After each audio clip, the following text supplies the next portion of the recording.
for now. Hey everyone, I'm Jeff from InThirdPerson.com, a personal look at video games, board games, and other nerdy pursuits. And this morning, if you're watching this live on Twitch, we are playing Tetris 99 on the Nintendo Switch. As we do on weekend mornings, we like to play Tetris 99, have some fun, hang out.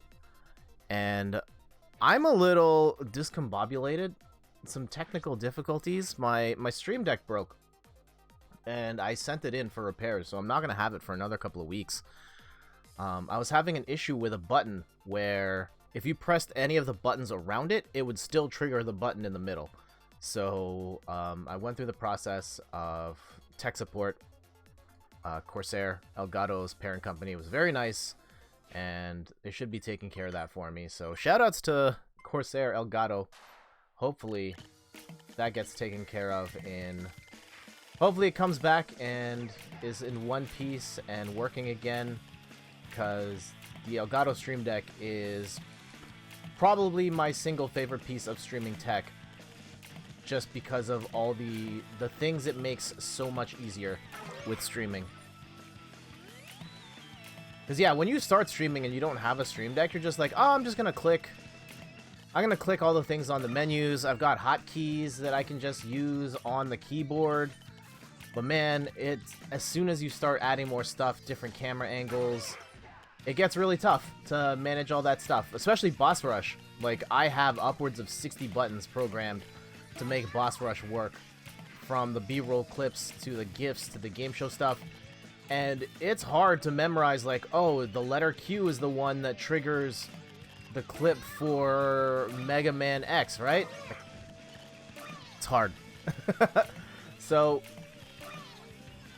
yeah, I'm going to miss it for the next few weeks. I can't do the air horn noise, but hopefully we will get it back sooner rather than later. And hopefully back in one piece. But otherwise, guys, how you doing? I haven't done a video game stream in over a week. We did Boss Rush on Wednesday. Make sure to check out the VOD for that. I also posted about it on my website, InThirdPerson.com, this morning as well. So if you missed it, definitely check out the VODs. You got Fire Emblem yet? Yes, I do. I'll flash it to the camera here real quick. Yep, got it. Oh, that the lights totally ate that. I do have it. I haven't played it yet, so I have nothing to say on the matter at the moment. Also, good morning. I'm excited to play it. Last night, Steph and I were busy, so I didn't get a chance to play it at all. And this morning, I didn't want to stream it yet. I think I'm gonna save that for a weeknight stream where I can properly promote it. And plus, like, right after this, Steph and I are going out, so I didn't want to, like, play it for a bit and then have to bail immediately and not think about it. So, just hanging out, playing some Tetris in the meantime. And this is not a great board right now. Ugh.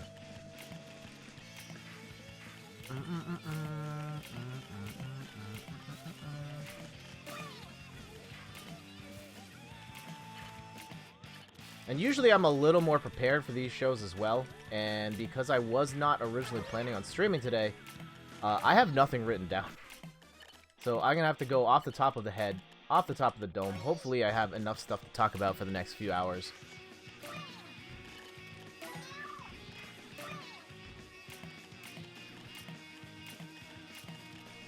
Yeah, but of course the big thing, Fire Emblem is out today. There's been a lot of hype for Fire Emblem. I saw some of the reviews that's getting really good scores.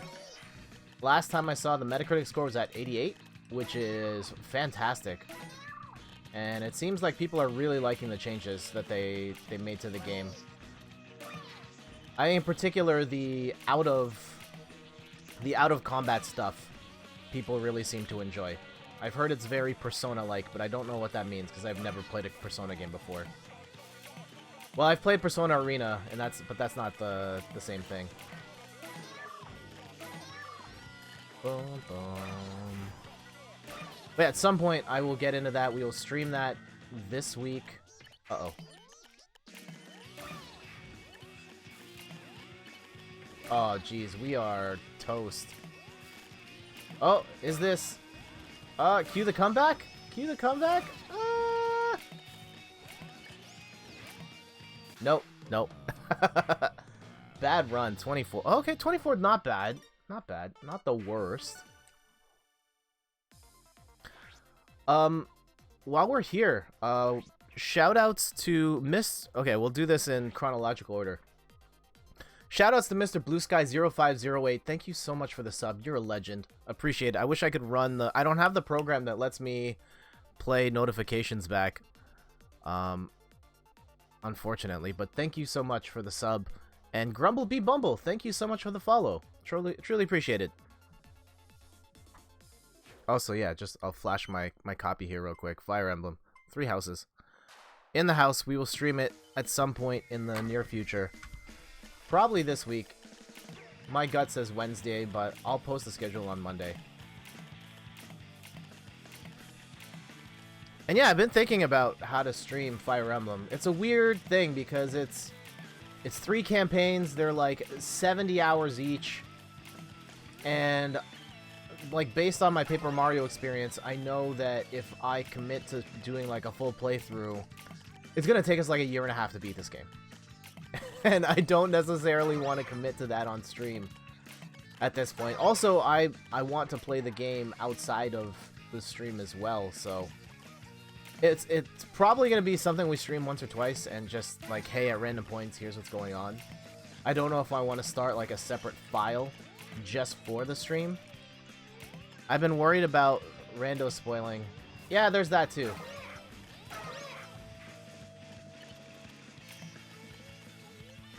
Like after my Spider-Man incident where someone came in and spoiled it, that's a big concern as well. And we need to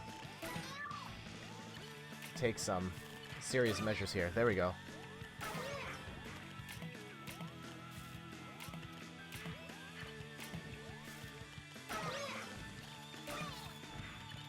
So yeah, we'll stream it at least once, so we can say we did it, checked in, get some footage for the site. Also, it was on July 25th was the website's 10th anniversary. So 10 years ago, almost to this week, I started up in thirdperson.com, which is, yeah, my website where I talk about video games, write about video games, board games, other nerdy pursuits. It's the mothership of this stream, really. And if you haven't checked it out, definitely give it a go. I posted about Boss Rush this week. I wrote about the Woodbine Center randomly. My wife and I were there a couple weeks ago. It's this shopping mall just outside of Toronto that has an amusement park inside. It is a very interesting slice of Toronto history, and I have a lot of nostalgia for it as well. But yeah, that mall has gone through some stuff.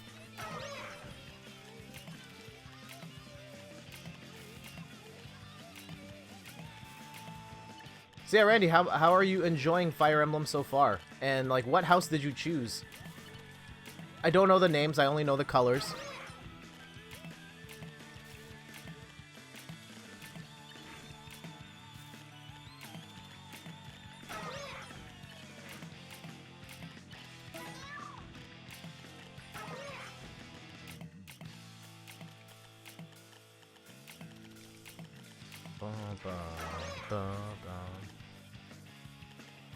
There we go. We've got a little T-spin set up there. This one might be hard to pull off though. I'm gonna have to make some. That's not great for a T-spin single. We're gonna have to burn it. Okay. Whatever. Hopefully I did not completely screw myself over here long term. I've only gotten through a few maps, but I'm enjoying it so far. The teaching stuff is a lot to take in at once. Okay. I'm surprised it seems like they made some really dramatic changes, and I didn't think the series necessarily needed it at this juncture. I think they really hit a groove, and I thought, like, they probably could have gotten away with just more Fire Emblem. At least this, like, modern era of Awakening and Fates and, like, more of that. But it seems like they've done more than that, and that's awesome. I chose the blue house. I like the leader of the yellow house, but didn't like the rest of his classmates. Okay. I have not looked into any of it. It's just like, for me, it's like, okay, looking at this cover now, do I pick the blue house because I like the color blue? Do I pick the red house because it's the girl? Or do I pick the yellow house because he's the coolest looking dude? That's really what I'm coming down to at the moment.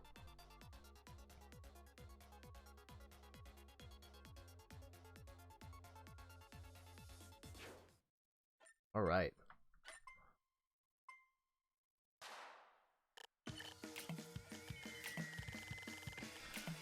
Hopefully we can get some better results here. Those were two not great games of Tetris, and I apologize.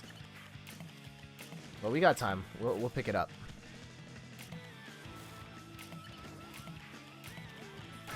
Yeah, for me, I'm still playing Moonlighter. I was playing a little bit of that last night just before bed, and this morning just before the stream. I've realized, I mean, yeah, it's been a bit of a struggle for me, and just understanding how to play that game properly. And I had a major revelation yesterday on the train that I was still playing it wrong, even though I was halfway through the second dungeon. I'd gotten to a point where I was able to get to the second boss, and I was getting smoked. It was doing way too much damage, and I didn't understand why. And then looking at my inventory, it's like, how come I haven't... There's slots for chest gear and boots, and yet I hadn't even seen the options for that, and then realized, like, oh, I have to scroll down on that menu, because it looks like it's like perfect 2 rows, and it's, I know they put like the scroll bar on the side, but I didn't necessarily think to look that I could scroll up and down. So I had played the whole game up to that point not knowing I could have gotten more armor. And so I had to go back to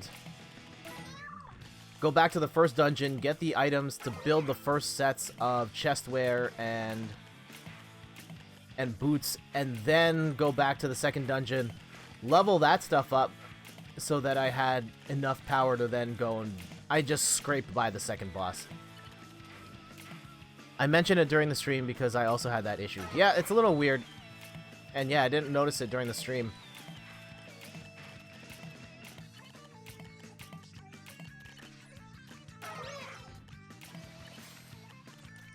But we're there now. It's still fun. I think with Fire Emblem out now, it's going to be tough for me to get through Moonlighter. But I enjoy it. I am seeing some of its limitations, though. I think it looks like a Zelda game, but it doesn't have any of the puzzle solving of a Zelda game. And so maybe it's not fair to have that expectation. But, like, just to play it primarily as, like, combat room after combat room, and especially since the enemies don't seem to change all that much, kind of makes it feel like it's a little smaller in scope than I guess I thought. Like, it's still a fun loop, but it also feels like the combination of it's just combat rooms, and then I feel like the gains you make are so incremental. Like, okay, I got slightly farther, and I have to spend a lot of money to get my gear to a certain point, that it's starting to feel like a grind. If you're just tuning in, I'm Jeff from InThirdPerson.com. Personal look at video games, board games, other nerdy pursuits. Playing some Tetris 99. Breakfast and Tetris, as I like to say. We do this not every weekend morning, but a lot of weekend mornings. We hang out, play some Tetris. Try and get some W's. Haven't won yet today, but hoping to get at least one before we close out. Bring that down. I know I got rid of a Tetris. I just wanted to bring the stack down.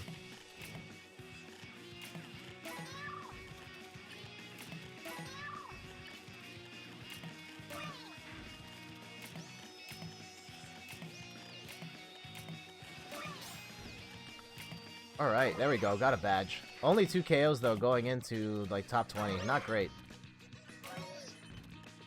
Oh, jeez.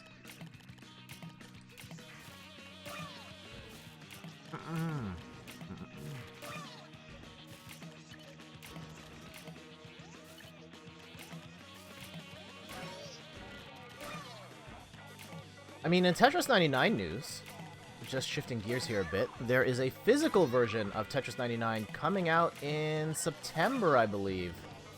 I can't remember what the price is in Canadian or US dollars, but I know it's coming soon. If you don't have a physical copy or you want a physical copy, that is coming out in the near future. It comes with a free year of Nintendo Switch Online, which might make it more appealing to you if you've already bought the game. And this is not looking great, but no, we're done. 17th. Not bad. Oh, okay. I read that already.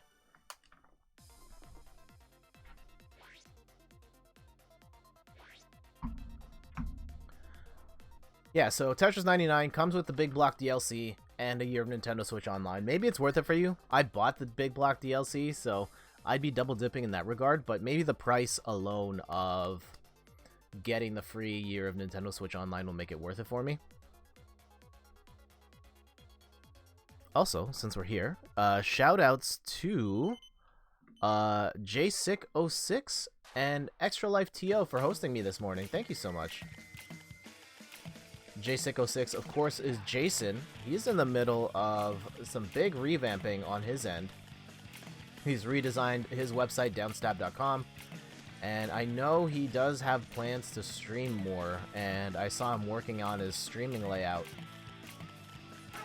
So definitely make sure to go and follow his channel if you aren't already. The last thing he streamed was Third Strike on the Sega Dreamcast. So he's going to play... He focuses a lot on retro games, and especially like weird games that you've probably never heard of. So if you're looking for something interesting, a curious piece of video game history that maybe you didn't know before, definitely check out Jason's channel at JSick06. And of course, Extra Life TO is the Toronto Guild of Extra Life, where we are... Yep, I'm part of the Toronto Guild as well, helping raise money for the Children's Miracle Network of Hospitals, in particular, Sick Kids Hospital here in Toronto. But, yeah, if you support Extra Life, you can pick which hospital you want to support, so... If you feel like supporting your local community instead, totally understand. Randy says, any plans for Fan Expo cosplay? I've ordered the stuff for Life is Strange 2 protagonist, and I'm trying to pull stuff together for the Wander Song Bard. I myself do not have plans. Steph does have plans. I don't think I am at liberty to announce that on the internet, but she does have plans. Right now, her plans do not involve me. And that's awesome. Life is Strange cosplay and Wander Song. I know you've shown me the Wander Song one before. And Life is Strange. I still haven't played those games yet. I think I'm waiting for it to come down. Either come down in price or be sold like as one big chunk. Yeah, this is not... Wow. This is embarrassing, guys. Okay. Oh, man, this is... Can we get some relief here? Okay.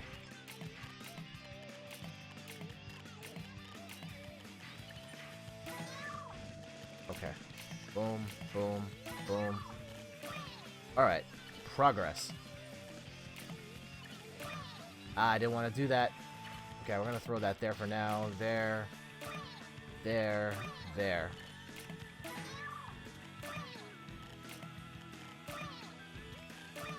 Okay. Okay. We're getting there. Getting there. Put that there, that there. I just want to bring the stack down at by any means necessary.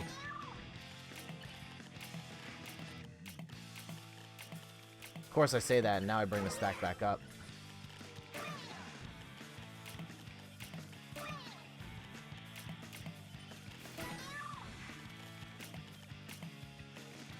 Yeah, for anyone else in the chat right now, have you ever cosplayed before?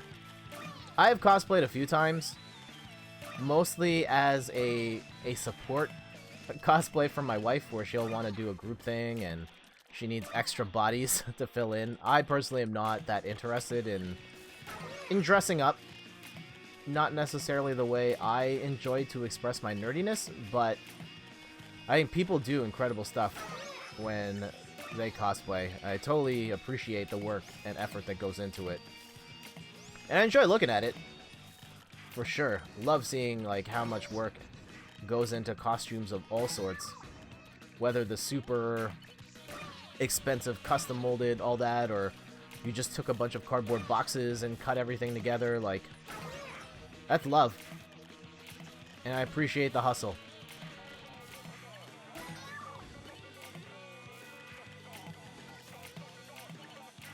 And seeing how hard my wife works at her cosplay, and costumes, like, from idea to completion can take months. And there's sewing and warping of plastics and all of this stuff, and she's learning so many new skills on the fly. It's incredible. But yeah, I've dressed up a few times. I've dressed up as Guile in Street Fighter. I've dressed up as an Inkling in Splatoon, actually. I have dressed up as Michonne from The Walking Dead. Though that was Halloween. That wasn't like an expo or anything. I should do some T-spins here as well.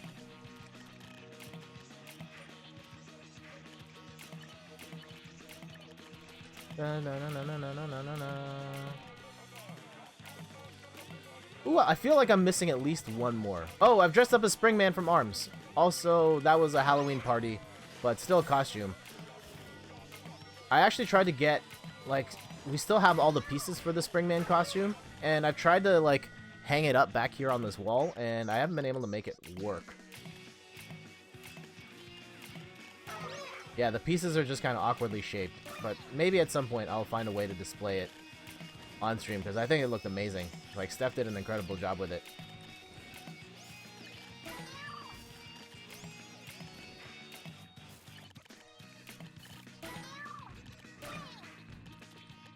$16. Can we get the top 10? Ah. Oh no. Uh-oh.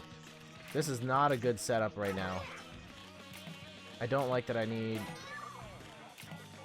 multiple lines to... There we go. Okay. Fixed.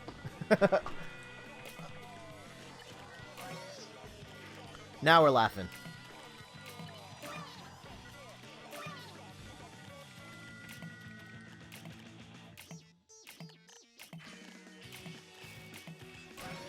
Wonder, is there anything I'd want to cosplay? I don't necessarily think so. Like, yeah, just generally dressing up, not really my thing. I guess if I had to cosplay and I was like, okay, let's pick, like, the coolest thing.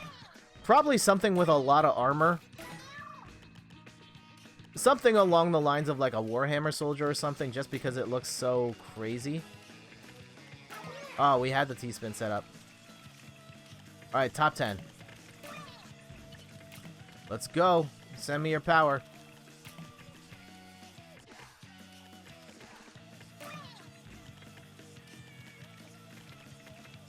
There we go.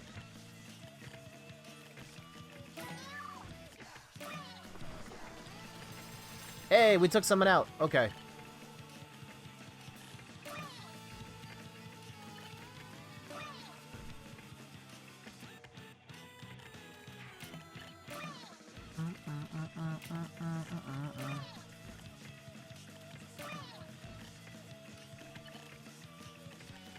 Man, I wonder, like... Uh-oh. This is bad. This is bad. Oh, no. Oh, no! Oh, top 3!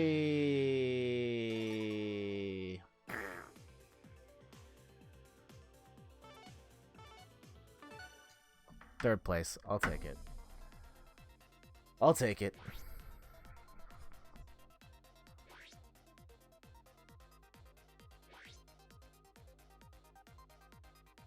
It's interesting. On Twitch, and maybe if I go to the channel, hold on, let me check some stuff here real quick.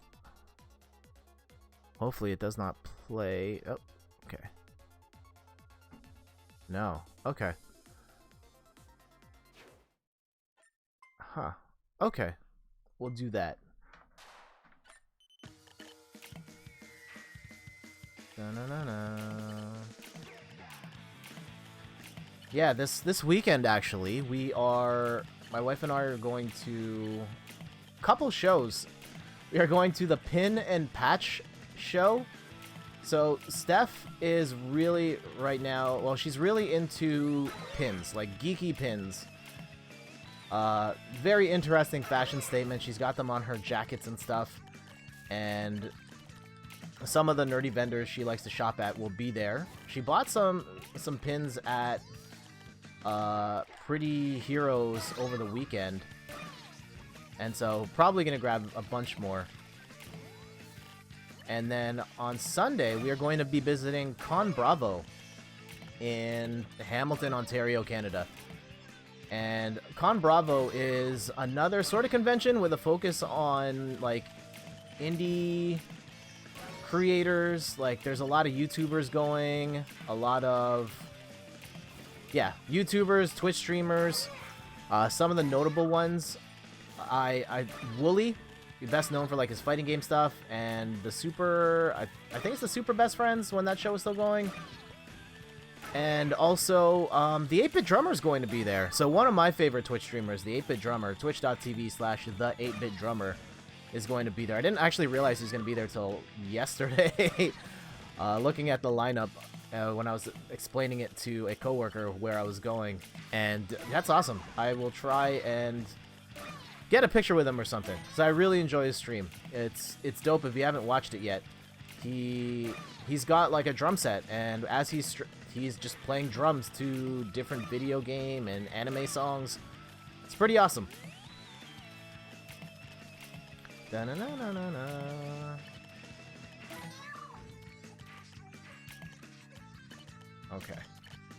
Ah, that's not the thing I wanted to do. Throw that here. Throw this here. All the way over.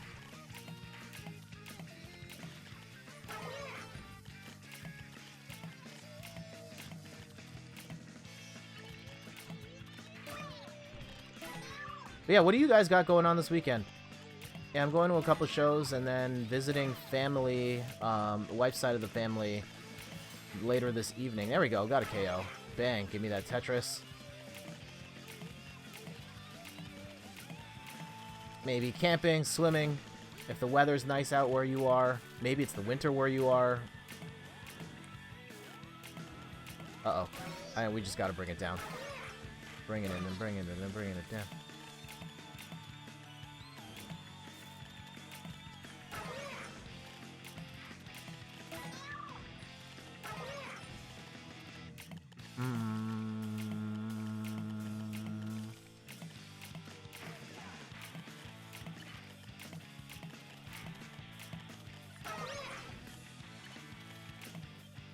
Okay, there we go.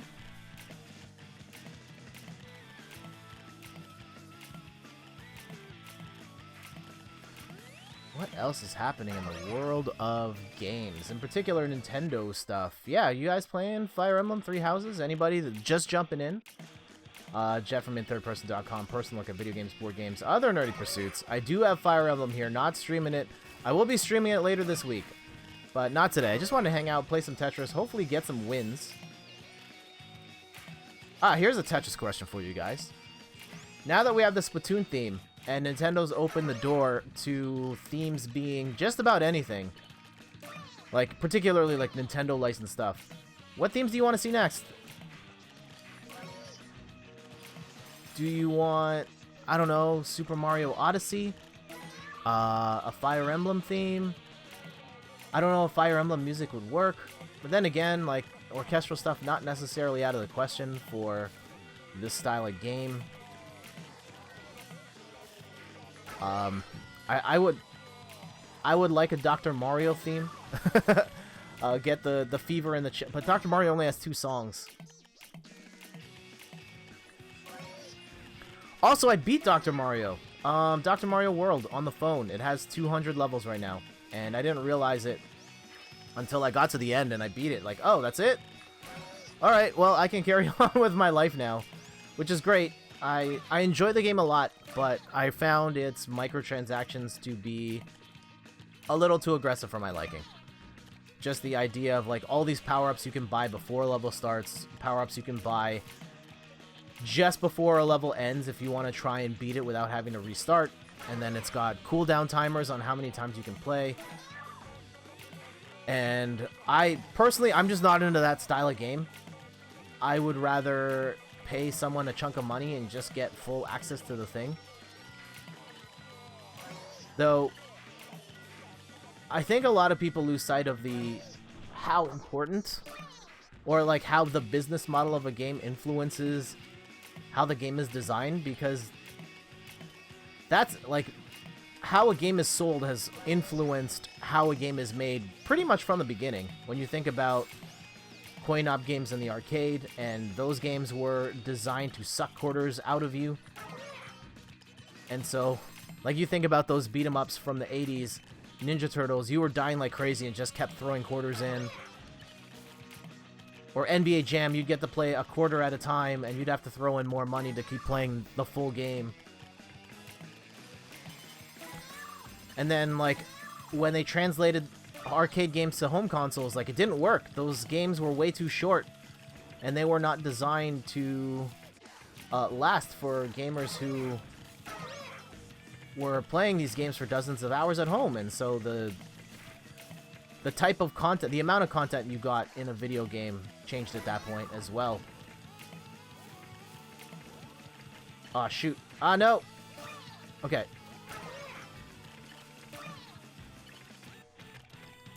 Whew, that was a really interesting save there. There we go. Alright. Alright, top 5. Can we bring it home? I know it's looking really bad right now, but... Oh, jeez. Oh, no! That's... Okay.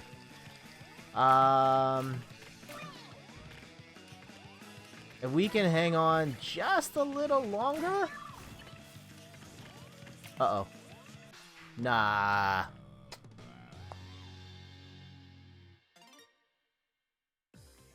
Top 3 again. We'll get there. We'll get there. Okay. Oh,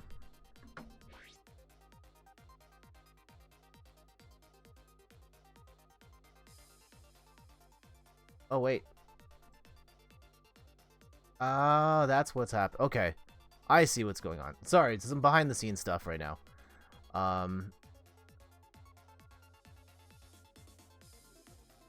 Let me mute that. Okay. Some of the functions moved around on OBS, and there was a function where I could see who was in the chat, or like who's watching, and I didn't realize that they moved the button around, so I thought I just couldn't see. But now I can. I'm not gonna out anybody, but if you're here, thank you and good morning, good afternoon, wherever you are in the world. Hey, what's up? Give me a shout. A shout in the chat. Would love to talk to you.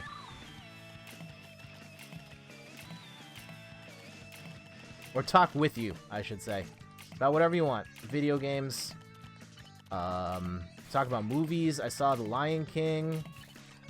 I definitely have some feelings about that one. Definitely have some feelings.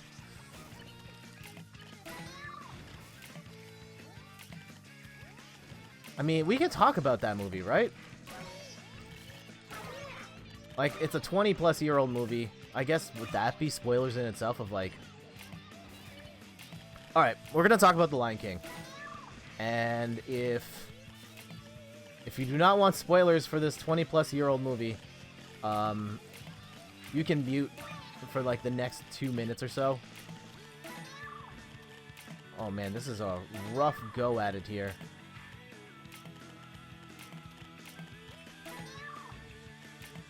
So, pros and cons on The Lion King.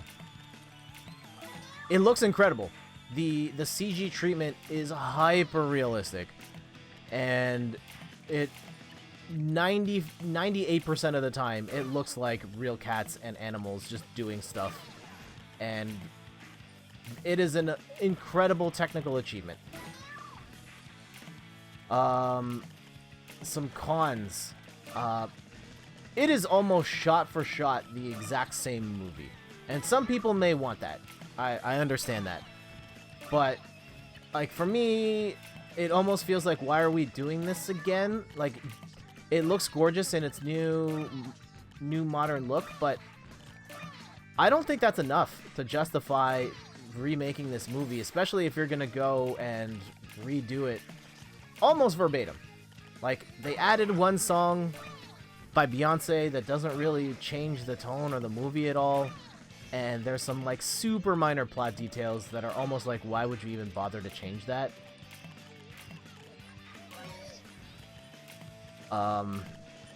My big issue with it is just it has some glaring issues with the Uncanny Valley.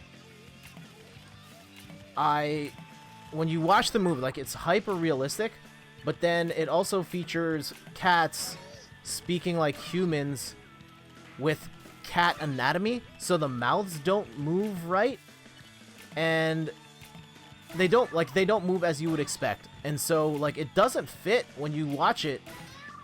It looks like someone is narrating over top of this nature documentary, rather like it sounds like Donald Glover talking over a video of Simba rather than Simba talking. It feels that way for the entirety of the movie, and I couldn't get over it. And it just feels very jarring, almost unsettling to watch. And I was reading some feedback I've read this article from, I think, Comic Book Resources, that they had similar issues with it, and their suggestion was, had they rendered the movie out so it was a little more stylized, like if they went the Frozen route and made it a little more cartoony, then maybe these issues wouldn't happen. But the approach of making it hyper realistic but then still having them talk like humans, it's really jarring. I think this is probably the word for it. And so, like, if you have to see it because you're a Lion King fan, like, I'm not gonna stop you. And maybe you will like it for it being so faithful to the original. And maybe that's what you want. For me, though, not for me. I would recommend just sticking with the original on that.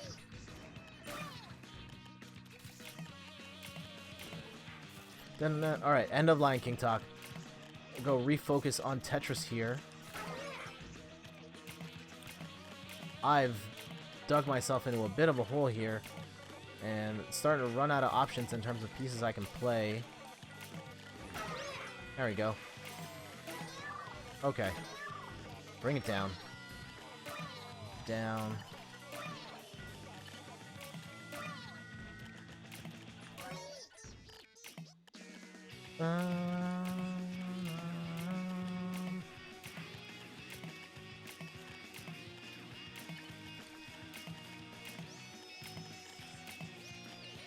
Oh, there's some art I want to show on stream. Okay, after this match, I will show you guys some art that I got at Pretty Heroes. One of them's in the background right now. You can't really see it, but I want to like show these on stream for realsies because I think it's really awesome.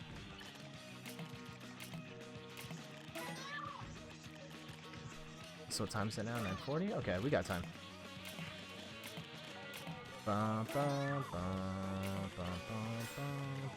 Okay, we got 4 down. Only 2 badges, though. I mean, it's not the worst, but...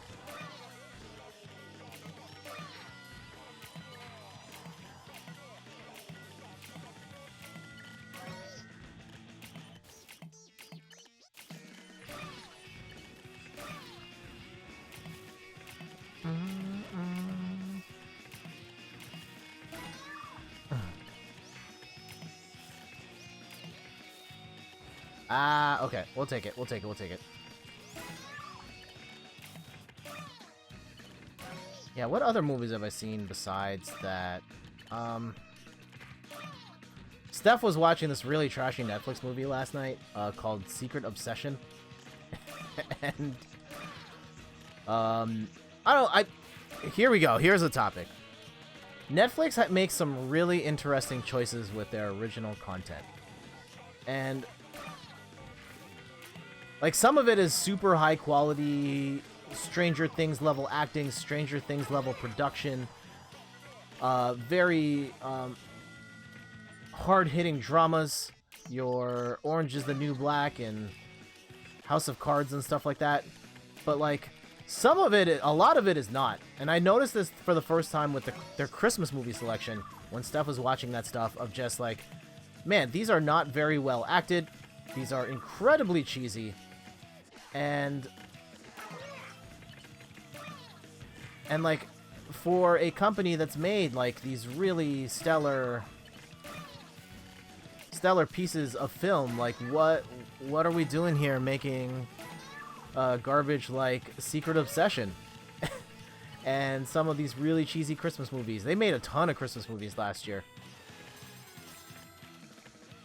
I don't know if you guys know that, and it makes me wonder, like, I guess it's because they know that they can make a film of that quality and it'll generate more.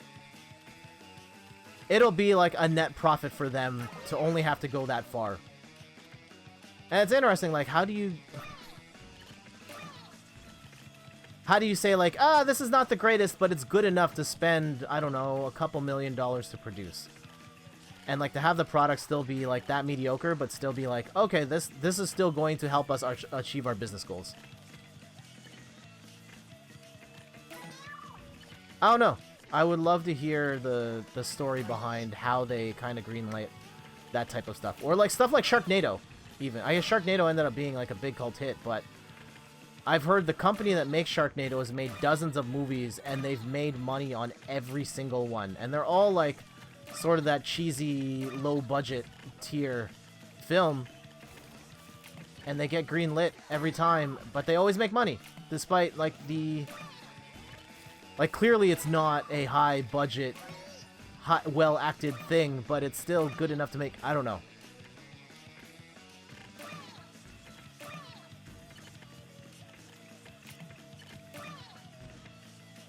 No, I didn't mean to block that hole. Okay. Alright, top 3. I mean, it's looking pretty rough for us here, but maybe we can eke something out here. If we can just hang on a little longer than the other two, then maybe we can make this happen. Okay. Okay. Okay.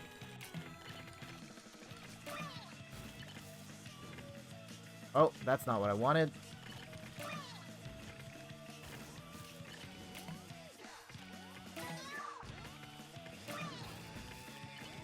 Oh no, this is probably it right here. Ah, second place. Timry, congratulations. I feel like after the success of Sharknado, the company probably started making intentionally cheese movies, which takes away the appeal. From what I've heard, that company has always made super cheesy movies, and Sharknado just happened to be a breakout hit. But all of their movies have made money. Alright, so I want to show you some art. One of them is directly above my head right now. I'll bring it down so you guys, I can show you a better look. Ugh.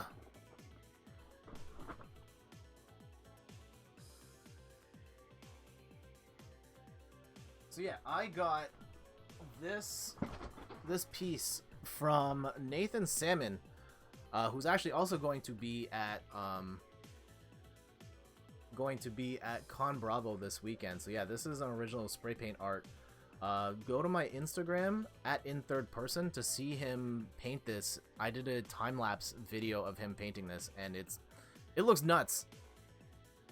Just how quick he did this in under 3 minutes, and it's this fully rendered piece with Goku standing, charging up, Super Saiyan style.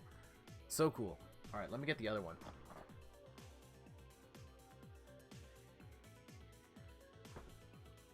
And it was pretty reasonable price too.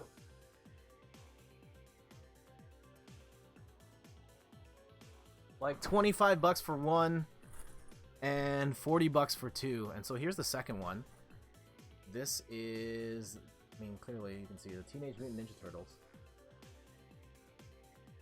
And so yeah, this is the one he painted. Let me move my mic. Hopefully it does not fall onto the floor. There we go.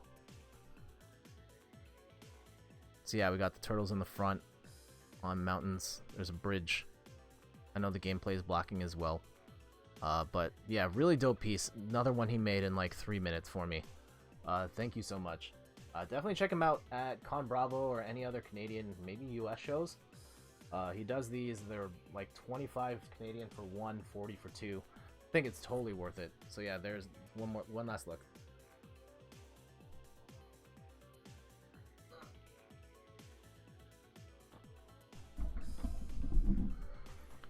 Put that down here. We'll queue back up.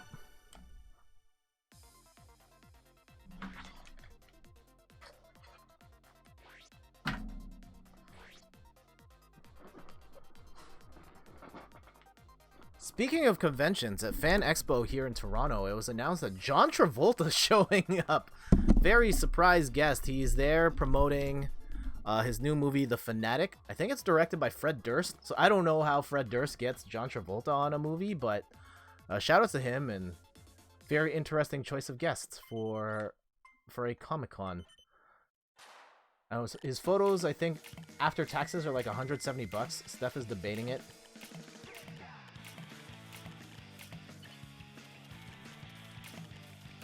I don't know if I'm enough of a fan of his work. Like, I've seen Grease. There's Face Off, of course. Change cam. Ah, yes, thank you. What's happening?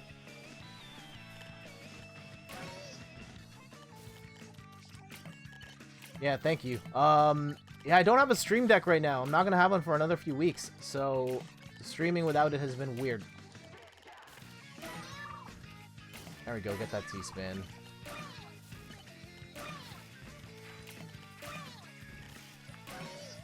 Yeah, I never thought we'd get, like, John Travolta at that type of Comic-Con show. Alright, here's a question for the group. If you have gone to a Comic-Con type show, have you had the opportunity to meet any celebs? Or see panel, like, yeah, what interactions have you had with a sort of celebrity or a creator at one of these shows? I got a picture with Mike Tyson, and that was a really weird encounter because I got to see him for like 5 seconds. I got up there, I shook his hand, and it was just like, all right, 1, 2, 3, and I'm like still shaking his hand. So I was like, okay, I guess I'm posing, shaking his hand.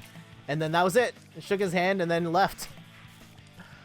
Mike Tyson and it was interesting seeing him in person, because Mike Tyson and I are the same height. And like, I think of Mike Tyson being the super jacked dude, and he is, like, he's still really fit. But him being the same height as me, like, oh man, we're taking out these like really tall dudes back in the day. At my stature, that's nuts. Who else have I guess the one person like I legit actually got to have a conversation with was, oh man, I'm totally blanking on her name. Allison Court, that's it. Allison Court, best known as Lunette from The Big Comfy Couch. And she also was the voice of Jubilee in the 90s X-Men cartoon. And she had a booth in Artist Alley, and I got to talk to her for a while, and that was really awesome. Told her I was a fan of the show. I remember watching that. I don't think I've ever actually met a celebrity at these things. Ah, okay. I've seen a lot, like, through panels and stuff, but actually meeting them, like, very rarely.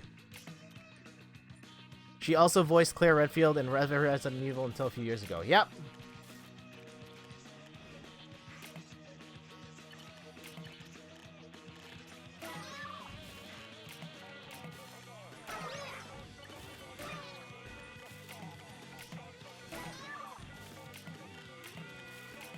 So yeah, that was probably the best celebrity encounter I've had so far. Steph got an autograph from Adam West a couple years before he passed away. Actually, our first Fan Expo, she got him to sign something. Who else have we seen? Oh, other people. I got a photo with Rob Van Dam at Hamilton Comic-Con. Of course, RVD, WWE wrestler. I think he's wrestling at TNA right now, but he's been around. One of the world's greatest wrestlers of all time.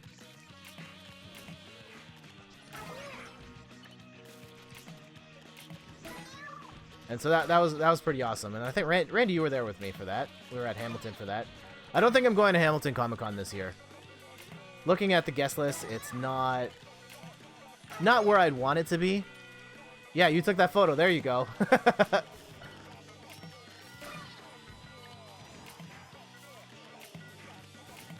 Thank you, Randy, for taking that photo.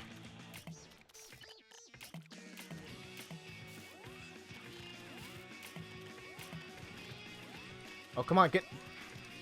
There.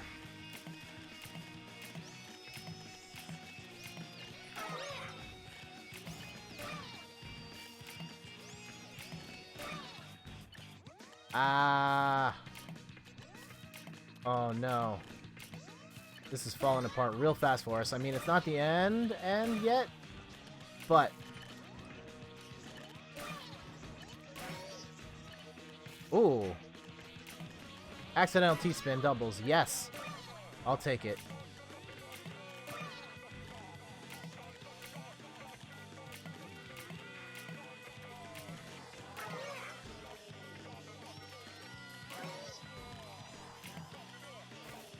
Oh, that's not going to do anything. I was like, oh, that's going to be a T-spin, right? Nope.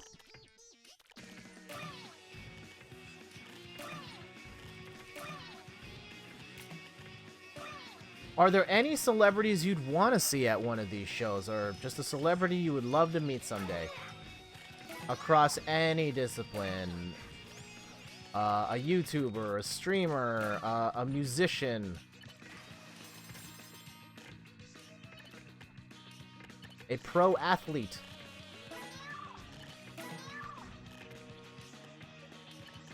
Michael Jordan's probably the dream one for me. Michael Jordan, Shigeru Miyamoto.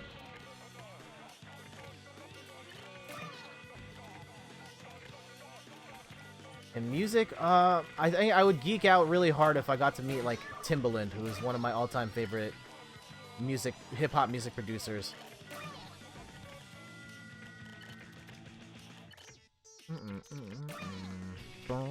There we go. Ah!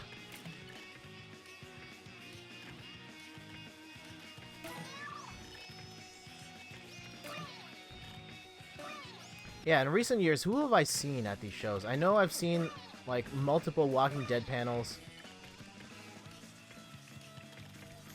I've seen the Stranger Things panel with the kids.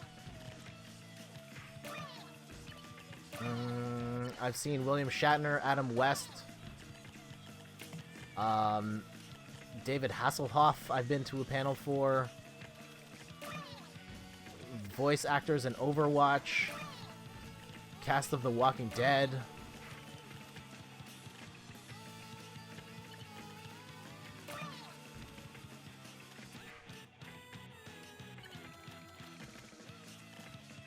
Okay.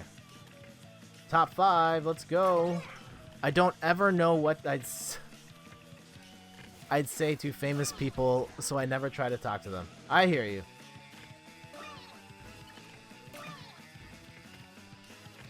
I guess other than like, hey, I like your work. That always reminds me of meeting Brian Azzarello, who was the writer of New 52 Wonder Woman, one of my favorite comic runs. And when I got him to autograph stuff for me, I was like, hey, your Wonder Woman work is incredible. It's one of the reasons I started. Yeah, your work is incredible, basically. And he replied, like, saying, I know, right? But yeah, he was very nice in signing that stuff for me, so... Okay, we're top 2. Can we hang on just a little longer than this one other person? I know it's not looking great right now. No! Billy, congratulations. Ah.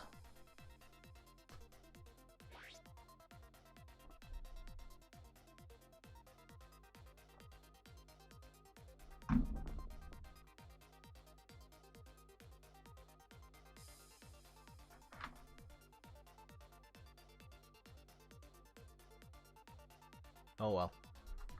Can I do... Let me see if this works. Okay. We'll get one eventually. If you're just tuning in, I'm Jeff from inthirdperson.com. Personal look at video games, board games, and other nerdy pursuits. Streaming some Tetris 99 this morning. As we tend to do on weekend mornings, I will be streaming Fire Emblem soon. Soon as in this week. In the next few days, I will stream Fire Emblem for sure. I haven't had a chance to play it. I just opened it to take a quick photo for the Instagram, but haven't had a chance to play it yet.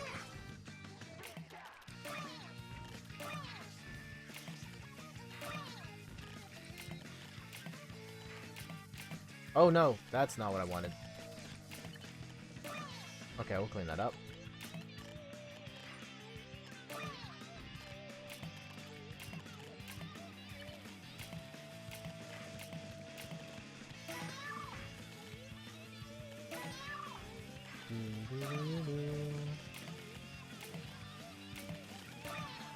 What else can we talk about here? Nintendo Switch Lite's coming out next. Oh, there's the new the new Nintendo Switch. So, a couple of weeks ago, we got the announcement that the Nintendo Switch Lite was on the way. A new model of the Switch, smaller form factor, slightly better battery life, not able to dock to the TV, but it's a little cheaper. But then Nintendo announced, hey, we're putting out a new Nintendo Switch. And it's an update to the existing model with... The only real major difference is significantly more battery life. So, I don't have the specs in front of me, but that's pretty much it. Otherwise, functionally, it's the exact same thing. But battery life is a pretty big deal. The Nintendo Switch battery life is not great. So, the boost that it's getting in this new model is pretty significant. It's not enough for me to buy another Switch, but I think once these new models come out, that'll be the time you will want to buy. So you probably don't want to buy a Nintendo Switch right this second if you are in the market. Like, wait for either the Switch Lite or the updated Switch with the bigger battery. I hope the updated Switch has updated packaging so it's clear to know which Switch you're getting.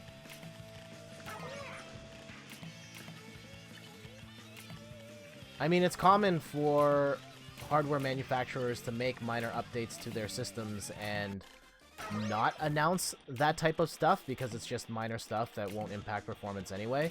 But in a case where Nintendo's come out and said, like, hey, this new one's gonna have better battery life as a selling feature, I hope they change the box to make it clear which is which.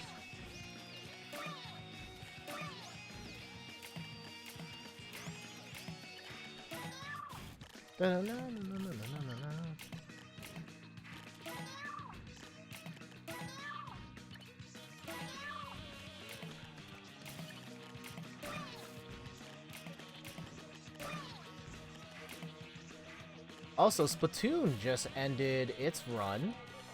The final Splatfest happened, and it was Team Marina versus Team Pearl.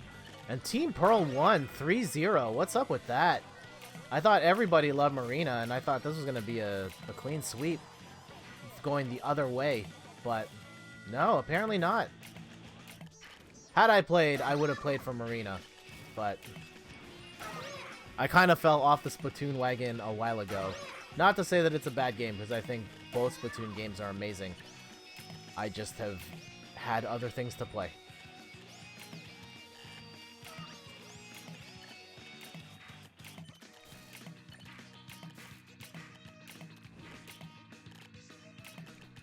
Team Chaos sounds a lot more fun than Team Order.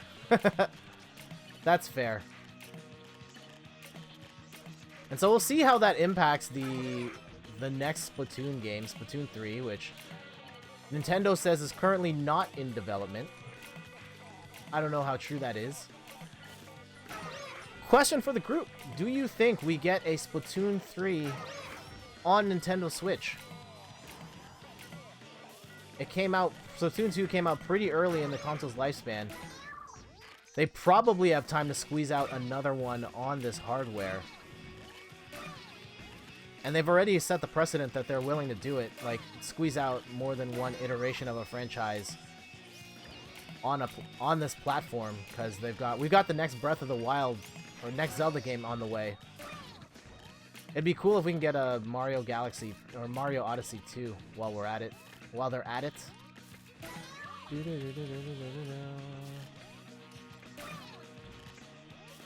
And an ARMS 2? Yeah, give me one of those.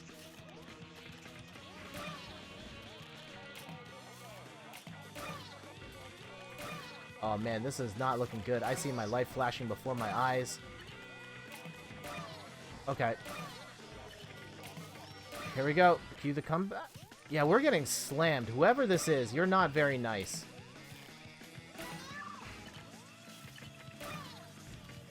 Okay. Okay. Oh no, that's not what I wanted. That's definitely not what I wanted. Okay, we can get creative. Squeeze out of there. There we go. Now, if I can just get the right pieces, and we can turn this thing around.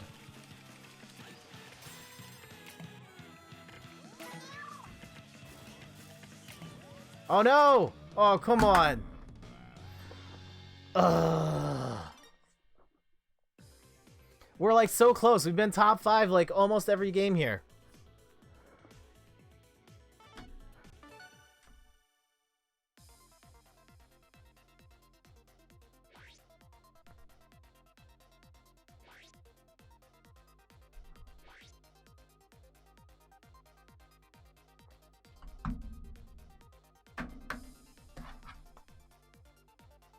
So yes, other big Nintendo Switch news. We kind of talked about it a little bit. Fire Emblem Three Houses out now. I know you can't. You can barely see it with the camera here. We'll stream it this week. Tell me all. Well, don't tell me all about it. Like, I don't want spoilers or anything. But do you guys plan on playing it? Are you enjoying it? Ah, here we go. What's your favorite Fire Emblem game?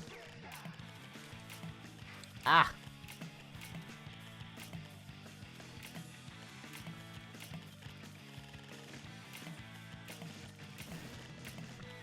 I think, I'm not sure if it holds up, but the one that I keep thinking back to that I loved and love playing again and again, and maybe had like the biggest impact on me as a fan of the franchise, Fire Emblem Path of Radiance on the Nintendo GameCube, I think is the one. I think very fondly about that cast of heroes and the story they went through, and the idea that Ike, unlike most of the protagonists up to that point, wasn't some sort of destined royalty. He was just like a dude whose dad was a mercenary, and then he ended up having the ultimate arc. He ended up being like pretty much the most powerful hero in the Fire Emblem universe.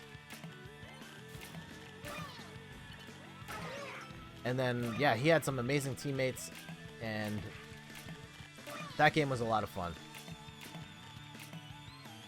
And I remember beating it multiple times, but I could not beat it on the hardest difficulty. I got all the way to the last level of that game, and I just couldn't do enough damage on the final boss.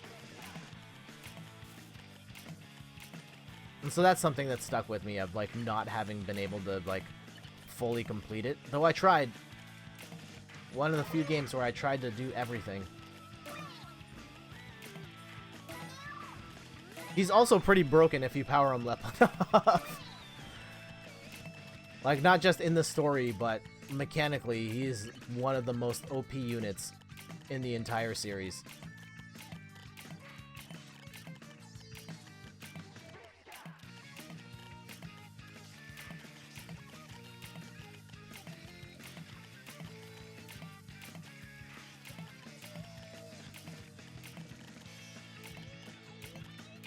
All right, here we go. 1, 2, 3.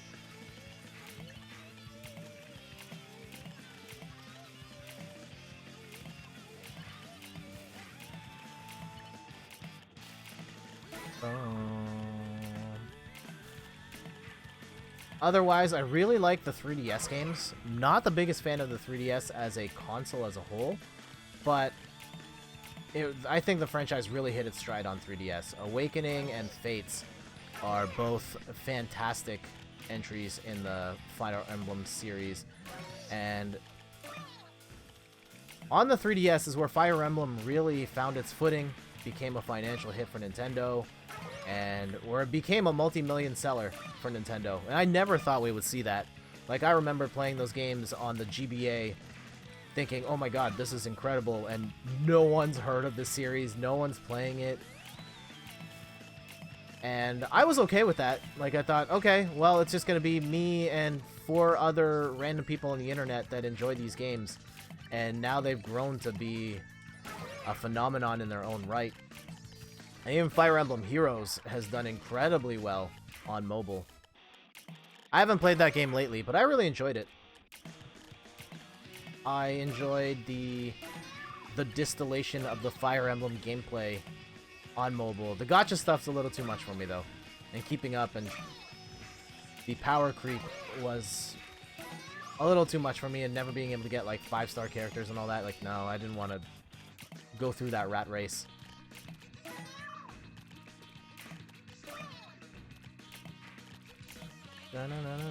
Oh, jeez.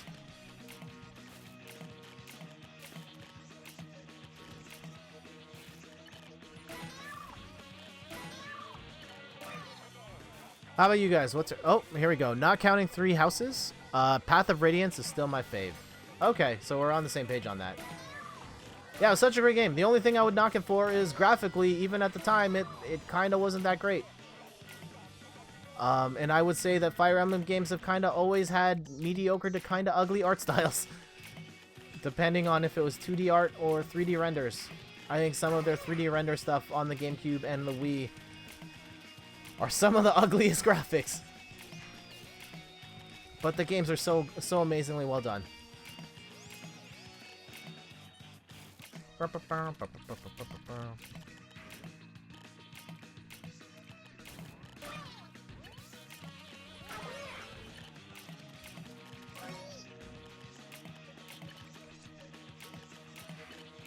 Alright, let's go. I'm really glad that the games have found mainstream success. Agreed. Like, it's kind of rough what happened to Advance Wars, where that was a niche hit game and then it never really went anywhere afterwards. But I do think there are some fundamental differences. I know they're both, like, based on the same gameplay engine, but there are some notable differences in the execution that just make Fire Emblem work in a way that's always going to work better than Advance Wars. Just the idea of managing heroes with names and faces who level up over the course of a game is just such a more appealing hook than let me manage these disposable units and let's see who's the better tactician. Because ultimately, like, we play these games for the heroes and the story and developing them into better characters. And the tactician part is still very important, but I don't think that the tactician part doesn't hold up on its own.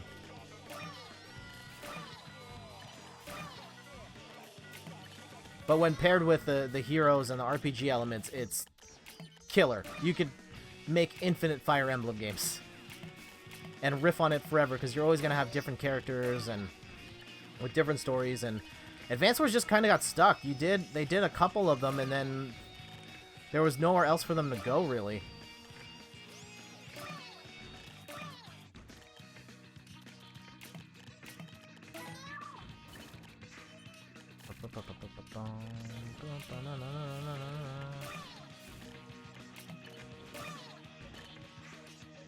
I hope we win one of these eventually. We've come so close so many times now. Okay.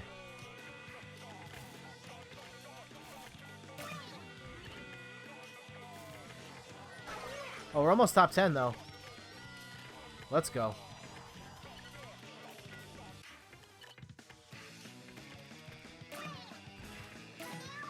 I know I blocked the hole.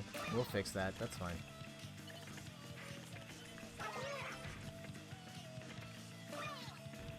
Oh, geez. We're like top 6. We only have half a badge. This is not good. This is not good. Wow. Oh, and we're toast. Top 5 with half a badge. We just gotta keep pushing through, right? Like, we're so close in so many of these matches.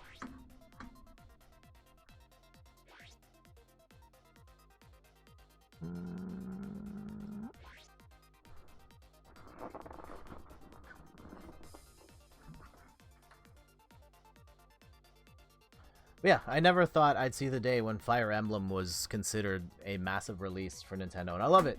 I love that it has reached that point. And I'm curious to see what the next big thing for Nintendo is. Like,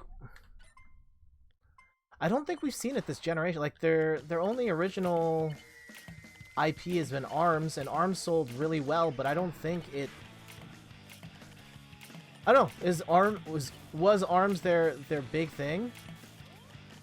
Like, it was a thing and it sold well, but I don't think it captured the imagination like a Splatoon or a Fire Emblem. Like, I don't think it's hit that tier yet. So I am reluctant to say that's the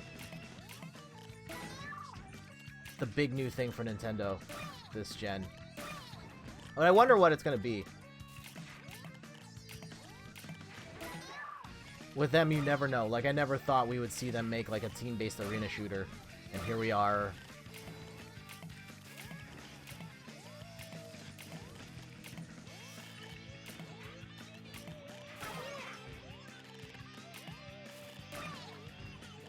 Speaking of shooters, now that Splatoon is done, what do you want to see in a Splatoon 3? Oh, I want to see Pikmin finally hit the same level of success.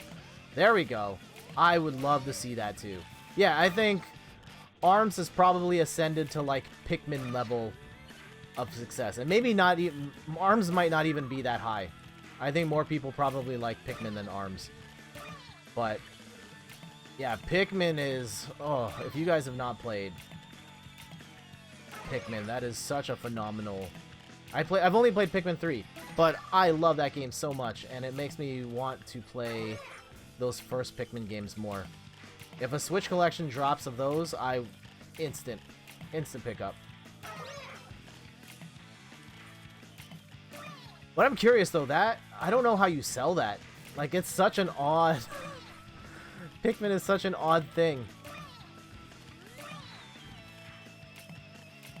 And like, just the gameplay genre of it is so not... It doesn't fit... Well, I guess it fits neatly in the real-time strategy box, but... Yeah, I don't know how you market that to a more mainstream audience. I don't know if you can. But it's such a phenomenal game.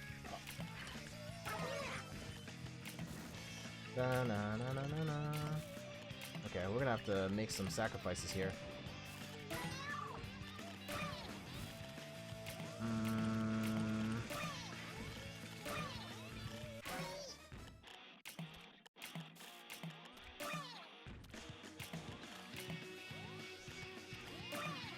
Now it got me thinking, like, what Nintendo franchises or, like, games that never really took off. Also, we're gonna die at 48th. This is terrible.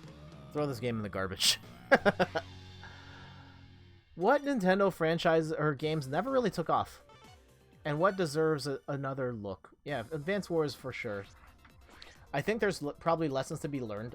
I like what Wargroove did. Having that hero unit on the field, I think, would help.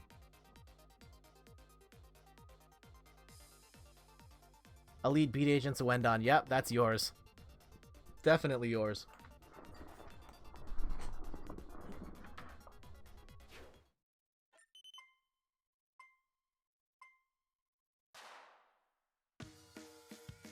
Yeah, for anyone that hasn't played Elite Beat Agents or Wendon, it is a rhythm game. A rhythm, I guess, rhythm action?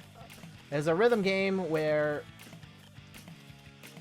people are in bad situations and these pretty much cheerleaders come to cheer you up. And you are using the stylus to spin, twirl, guide your finger through lines. And yeah, you're following the instructions in order to get them to dance better, to cheer these people up. It is one of Randy's all-time favorite games, and it bombed horribly here in North America. And yeah, I don't know if we'll ever see that again, but for your sake, Randy, I hope they do someday. Or at least acknowledge it somewhere.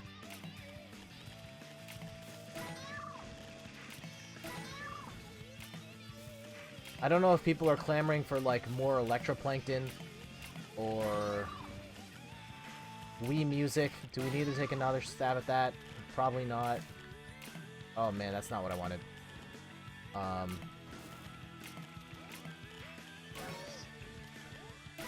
They're in Smash Ultimate as sprites. Okay, that's something. That's something.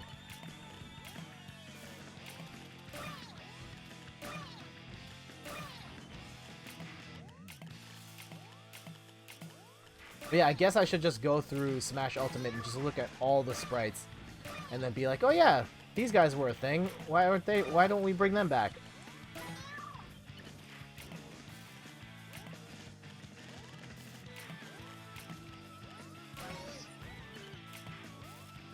What else did Nintendo do? Like, off the top of my head, I'm thinking Gyromite, but like, I don't think anybody wants another Gyromite. Urban Champion, definitely not.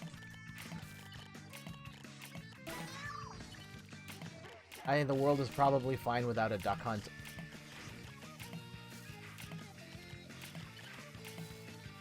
Link's Crossbow Train? Oh man, I don't know. What game or franchise do you want Nintendo to take another stab at? Wii Fit? Wii Music? Wii Sports?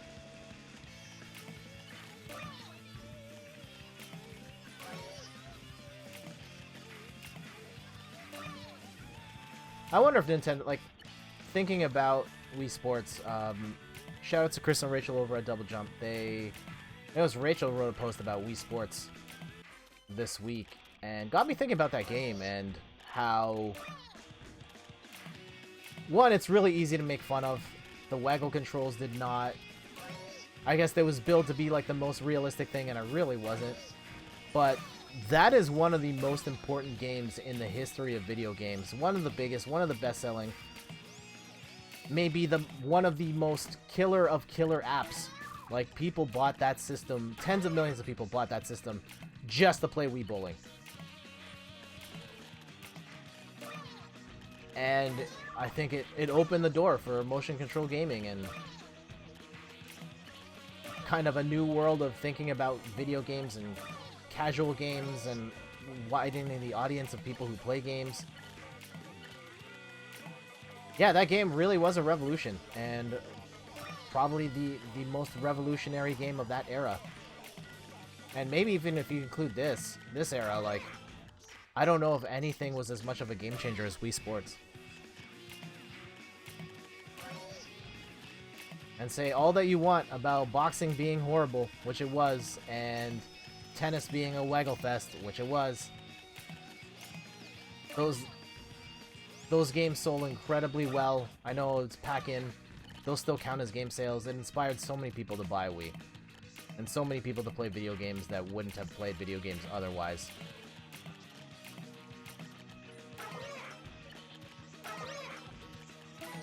Yeah, would Nintendo bring back a Wii Sports on the Switch?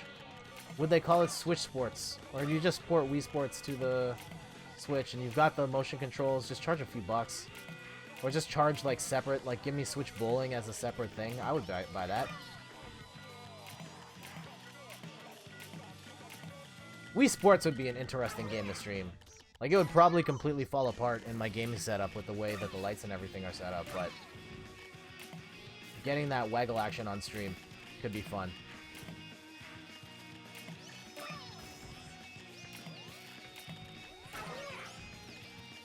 Almost top 10.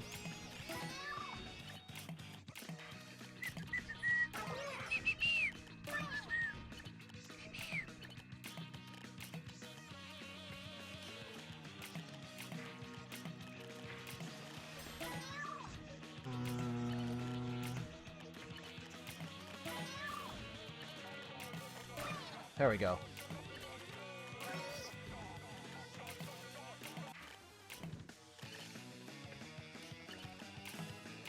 What other forgotten NES or Nintendo IPs are there? I mean, there's so many, but not all of them hit like Zelda and Mario, and I'm just curious to see or think about those games that didn't quite make it. Like, we're not gonna see a Yoshi's Cookie 2. Mario is missing 2. Thank God.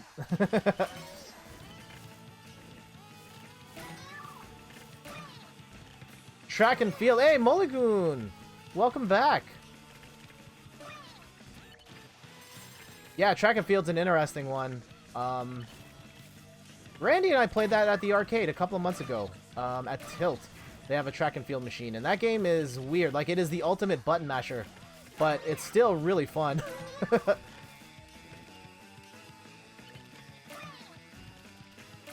How you doing this morning?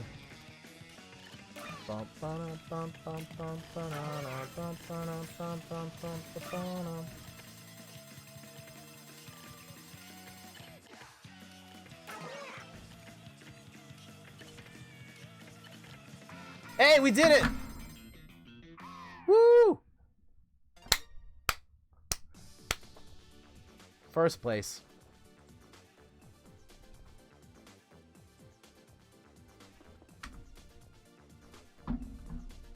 Finally, it only took us, what, an hour and a half. But yeah, Mulligan, how you doing this morning? And I'm trying to think, other weirdo Nintendo franchises. Oh, Illusion of Gaia, of course, is the one I always want. That's not Nintendo made, though. Doing good. Ended the work week with a W. Finally got my project working as it should. Fantastic. That's awesome news. Yeah. What happened at work? I can't talk about my work really, but it was a busy week for me. And now let's look for weirdo Nintendo franchises that maybe deserve a second look. I'm gonna go look at the shelf here.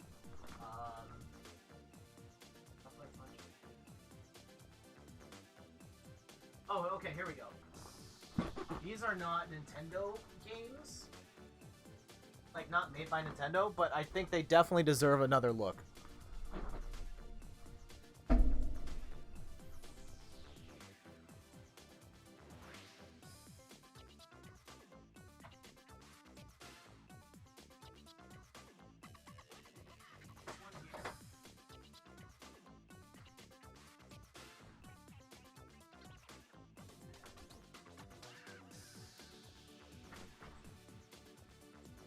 Alright, let's do these two for now. Ugh. One of these is an actual Nintendo game. And I should actually stream this one. I don't think I've actually played one of these two yet, despite having a physical copy of it. I don't even remember how I got this. Maybe I bought it on clearance or something, but... Ugh. One of these games, actual Nintendo one, the Sin and Punishment franchise, originated on the Nintendo 64. It was Japanese only. It came out on the Wii Virtual Console worldwide later on. And this was the sequel to it. I can't believe they actually got a sequel. And I've never played this game. We should stream this at some point. Just like a super weirdo random stream. But the first Sin and Punishment is a fantastic shooter.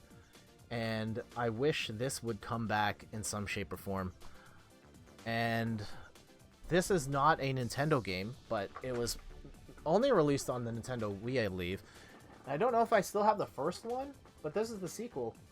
Boom Blox Bash Party.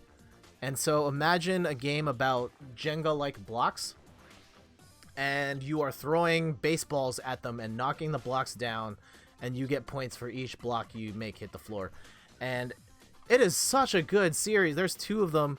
There's Boom Blox and Boom Blox Bash Party, and these are both fantastic games that you could play casually, play hardcore, and just one of the most interesting uses of the Nintendo Wii and motion controls. I would love to see this franchise come back, and I don't think we're gonna get it. Yeah, it's a Steven Spielberg game. EA is not really in the business of making these types of games anymore. Love to see this come back, though. All right, let's go play some more Tetris. I'll try and pull up some more weirdo games after. Man, my hotkeys are not working the way I intended.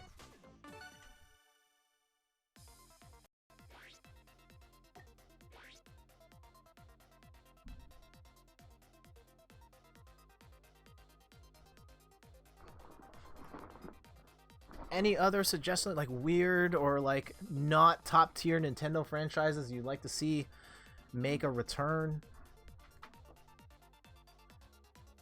Oh man.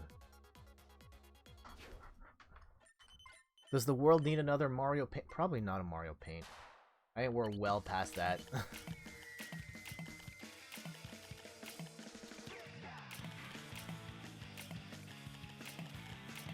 I should write that down, though. Just like weirdo Nintendo franchises that need another shot.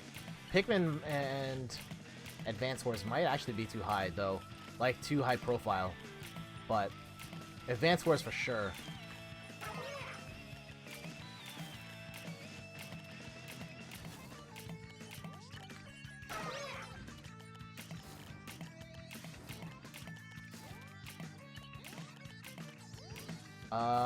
Oh man, we might get a quick exit here if I don't bring this stack down, because we are getting attacked really aggressively.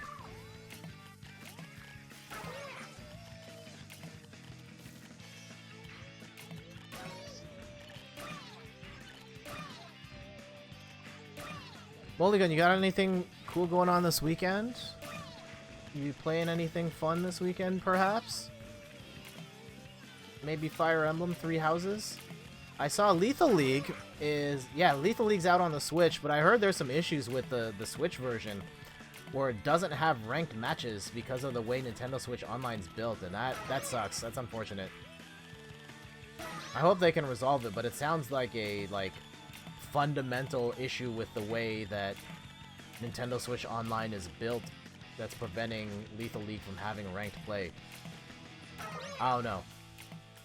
I don't know enough about the situation to say one way or the other, but it's unfortunate that it doesn't have that right now. Speaking like more indie games, Fantasy Strike is out now on the Nintendo Switch and PS4. I really wanted to pick that up because it's by David Sirlin, and I love his card game Yomi, which the Fantasy Strike franchise is based on.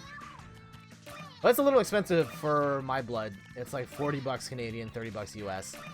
And relative to some of the other budget fighting games out on the Switch right now, it's kind of a tough pill to swallow. Like, I'd rather spend 6 more bucks and get BlazBlue Cross Tag at that price. I'd love to play Fire Emblem. I have Marvel Ultimate Alliance 3 and Dragon Quest Builders 2. Ah, okay. Tell me about those. Like, I've played Marvel... I have one of the Ultimate Alliances here. Steph bought it, and we played it one night, and I was like, oh, this is kind of fun. Just sort of like a light beat-em-up with RPG elements. And I've been curious about Ultimate Alliance 3. I have concerns that the gameplay is going to be a little too shallow for me, but it does look really neat.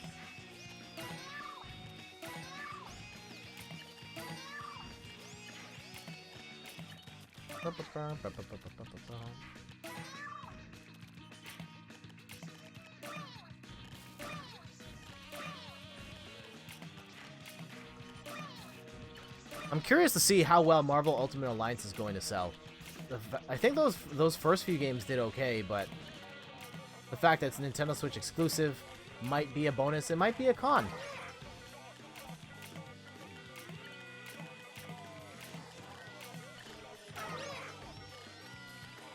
Yeah, weird. Marvel Ultimate Alliance, I guess, is a Nintendo franchise now. Or at least they have the license for it, so that's a little weird. What other kind of Nintendo x Marvel collaborations can we? I mean, obviously Marvel characters in Smash, but oh, that could be weird if it went farther than that.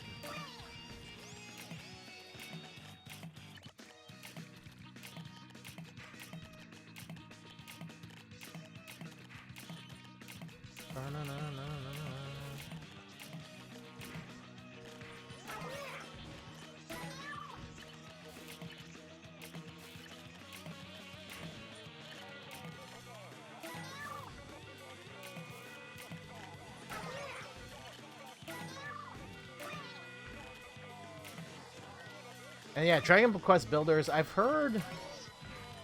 Like, I understand the general premise. It's like kind of like a Minecraft mixed with an RPG, and so it's like got a little more focus, and it's not just building stuff. You're building stuff with a purpose. I've never played any of those. I haven't played Minecraft either. And yeah, Minecraft doesn't seem like it would be my cup of tea. But yeah, I hope you're enjoying both.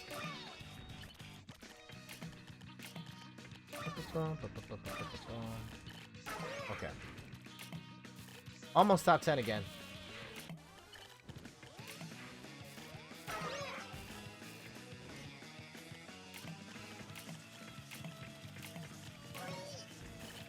All right. Okay. This is a really bad situation here. I need that eyepiece really bad, and we're probably not going to get it in time. No, we're not. I think I will. Haven't started yet. Okay. Let me look for some other weird Nintendo games I would like to see come back.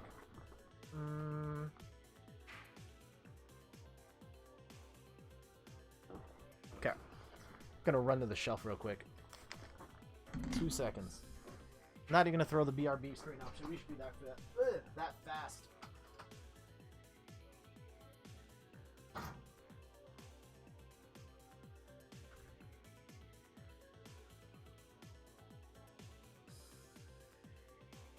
None of these are really like... I mean, we've talked about Hotel Dusk.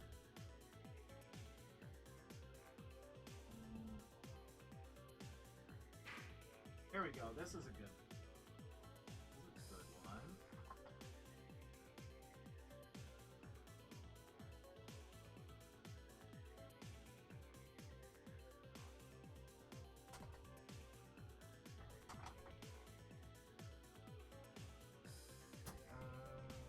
Anything on this shelf?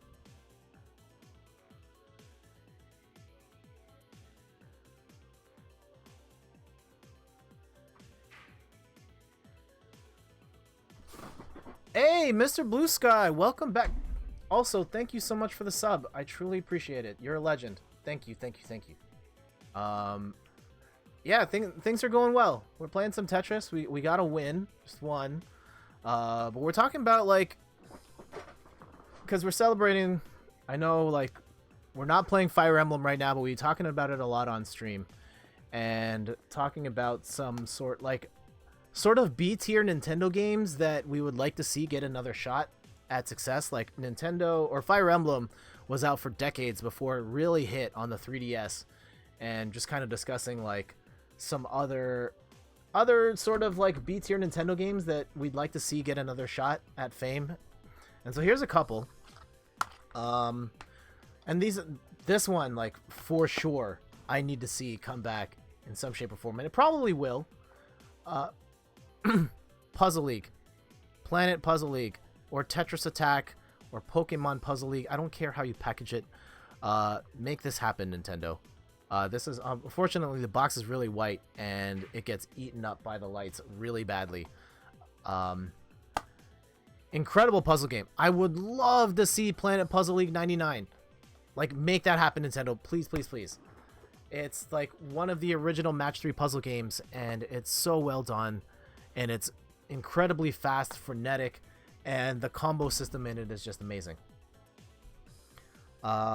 This is more B tier, and this is probably going to come back in some form, but maybe kind of bubbling on the...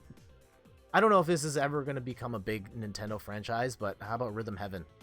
This is Steph's copy of the game. I actually haven't played Rhythm Heaven, but I know people like Randy on the chat, Steph.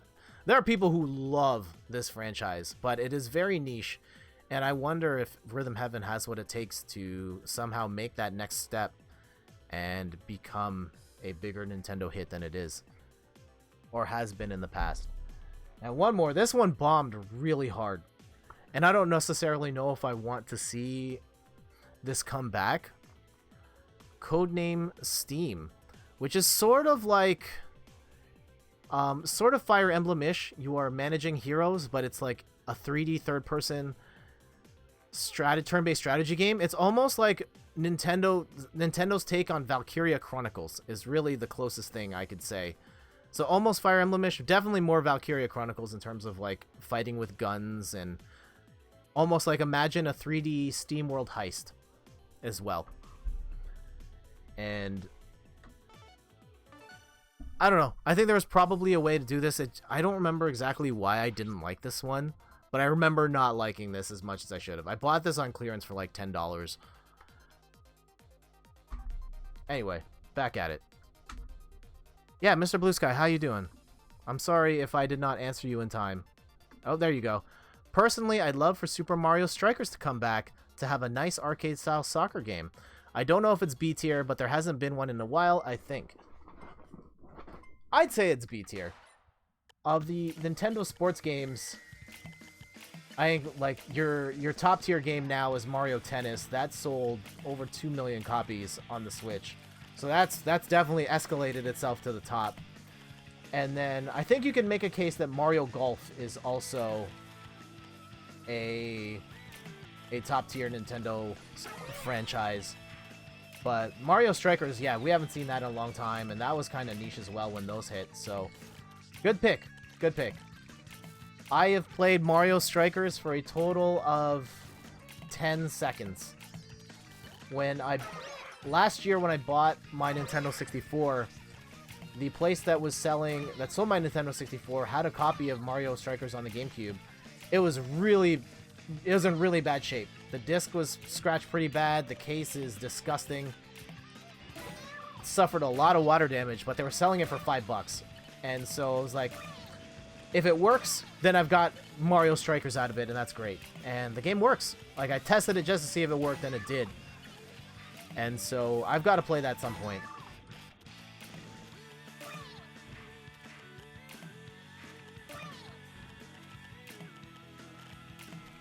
And yeah, so Mr. Blue Sky, what brought up this conversation was, I think it started with Fire Emblem and how not all of Nintendo's franchises are these monster mega hits, and it kind of got us talking about other franchises or other games that Nintendo's made that haven't taken off in the same way, and is there a chance for some of these to find a second wind or take off in a way that they just haven't yet.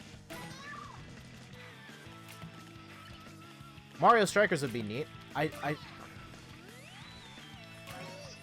Do you think, though, like, it would have a shot of getting Mario Tennis level success? I'll say, I'm, like, stunned that Mario Tennis Aces sold as well as it did.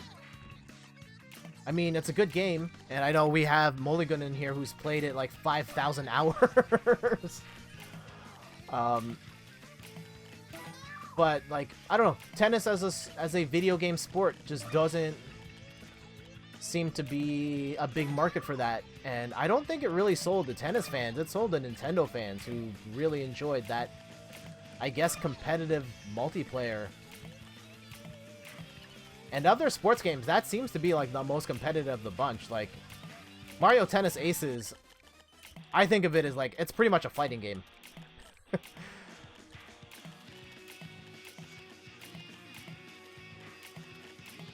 But yeah, I traded that game in. I got really frustrated with it. And right now, I don't regret it. There's no opportunity. There hasn't been any moments where I'm like, man, I really would love to play Mario Tennis Aces right now.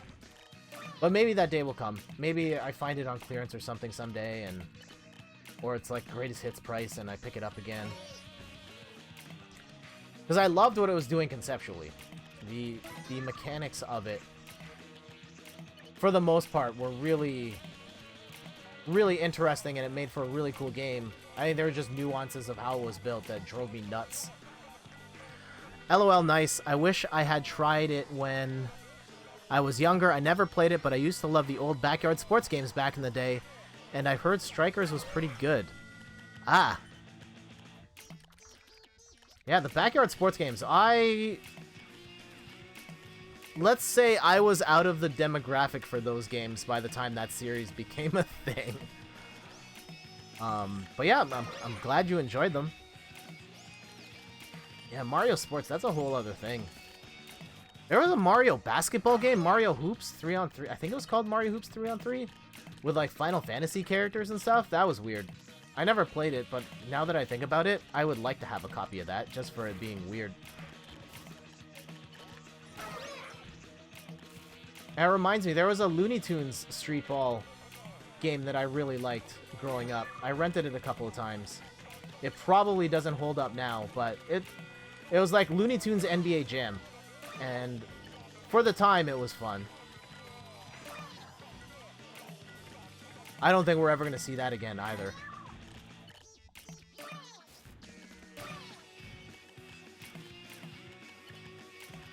Ooh, I see a big paragraph from Mr. Blue Sky here. Alright, I will read your message as soon as this round is over, which may actually be really soon. Pray for me, but it's not looking great. Okay.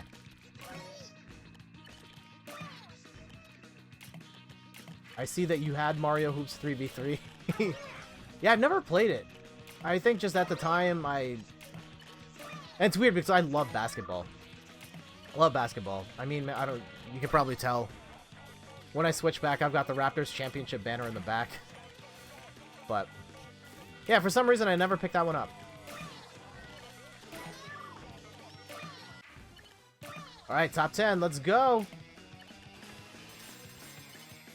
Oh, we got our first KO just now? Ooh, this is not...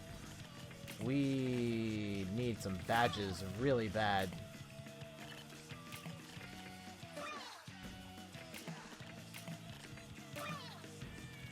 Oh no, that's not good.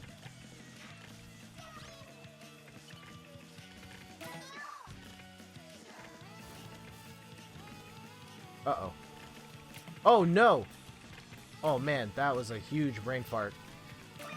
And we have made this considerably worse for ourselves here. Okay. There. There.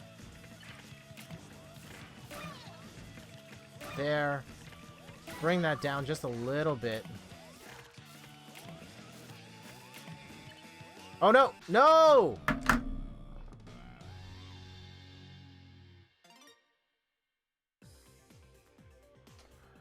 Mr. Blue Sky says, I think it could definitely get good sales. Soccer is huge worldwide. Maybe they could have more casual modes like Mario Tennis does, but then have a deeper aspects to the soccer fans. Like each player has different stats, and you can build a team based on which character stats suit your playstyle. Maybe even allow some light strategic elements like formations and attacking, defensive tactics, but I'm probably being overly optimistic after seeing what they did with Mario Tennis, lol. Darn so close. Yeah. I think you're right in the worldwide appeal. Soccer's the biggest sport in the world, and there has to be a market for that, right? I wonder if having the hero character and then having like the Koopas or whatever fill out your team is a challenge. Like if there was enough characters in the Mario universe to build like your team of Mario, Luigi, Waluigi versus Mario and some Koopas and Mario and some Goombas instead, maybe that would help it. And yeah, maybe there is some other gameplay hooks that they could put in to spice up the depth. And I wonder if that's a thing. Yeah, I would love to just like analyze like what made Mario Tennis Aces such a huge seller of a game. Like maybe it's just the fact that it came out on the Switch during a time when people were looking for Nintendo games. But then again, like it sold so well and continues to sell well. Like I think it like has the NPD record for like single best-selling tennis game of all time by like a wide margin at this point.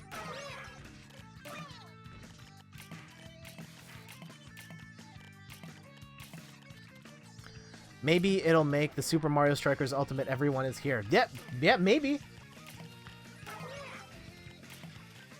I think that Smash Ultimate has proven like characters are a big selling point to these games. And if you have the characters people want to play as, they will come. So maybe that's what it takes.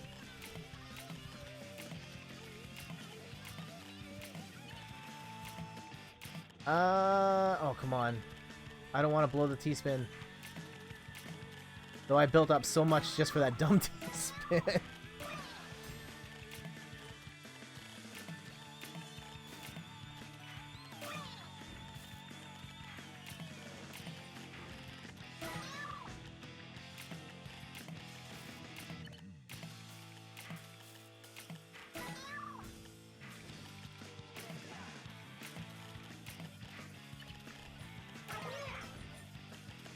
Yeah, there's another big... Okay, there's another big Nintendo success story from this generation of, like, a game and a franchise that that took a long time to marinate. Because, yeah, Mario Tennis did not sell like that before. And this was the breakout hit in this generation. So that's a great example of kind of another B-list Nintendo franchise making the next step. Now you got me. This is a different question now. Like, it's a permutation of the question we've been asking of, like, B-tier franchises that deserve a second chance. What B-tier Nintendo franchises ultimately jumped to that top-tier list? But it took time. Like, Mario Kart was always top-tier. Super Mario, always top-tier.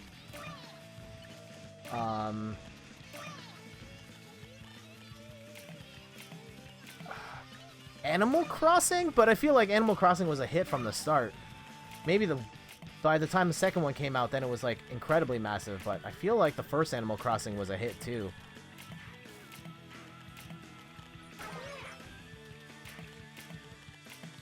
Splatoon was a day one smash.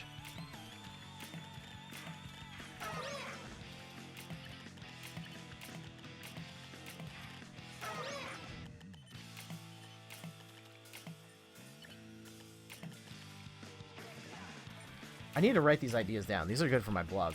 If you guys haven't checked out my website, inthirdperson.com, I have blog posts every day about video game stuff, board game stuff, music, sometimes just life stuff in general.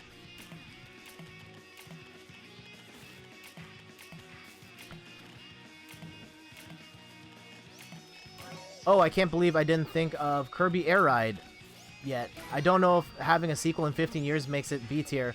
Would be awesome to get a sequel. That's absolutely a B tier franchise. I'd almost argue that mainline Kirby is a B tier thing. I haven't seen those sales numbers. Kirby might sell a bit too much to be B tier as a whole, but Kirby's Air Ride for sure is one of those franchises that would be B tier. I've never played a Kirby's Air Ride, so I can't say. Kirby's Dream Course I've played. That one's fun. We're never going to see that come back. I don't know if it needs to come back, but it was cool for what it was. Oh no, I totally blew that T-spin.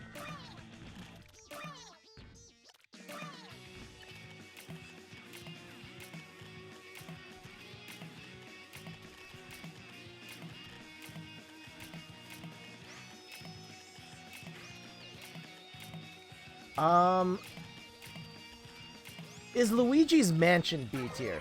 There's a good question.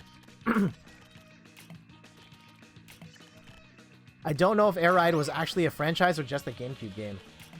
But yeah, I guess, like, it doesn't have to be a franchise. Just, like, Nintendo made games that didn't blow up like we assume Nintendo games to blow up. But yeah, Air Ride absolutely would count.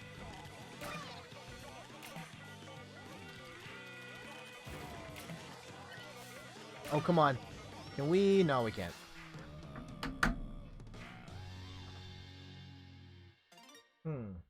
Other franchises that would be like B tier that took a long time to like really get poppin'. I think there are franchises that have fallen. I think at one point Punch-Out was probably a top tier franchise and it's not anymore. Here we go. I've got it. We've talked about this game before on stream. But sure, I will use every excuse to talk about it. Give me a second.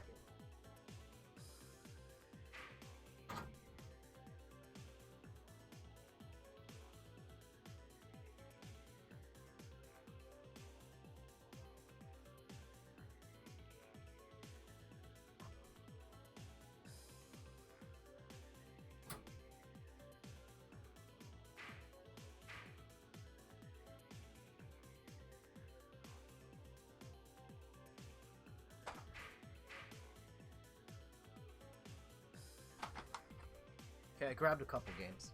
Man, we're doing like all the show and tell today. We're gonna do. We'll talk through these games. We'll play one more game, and then I gotta close it out.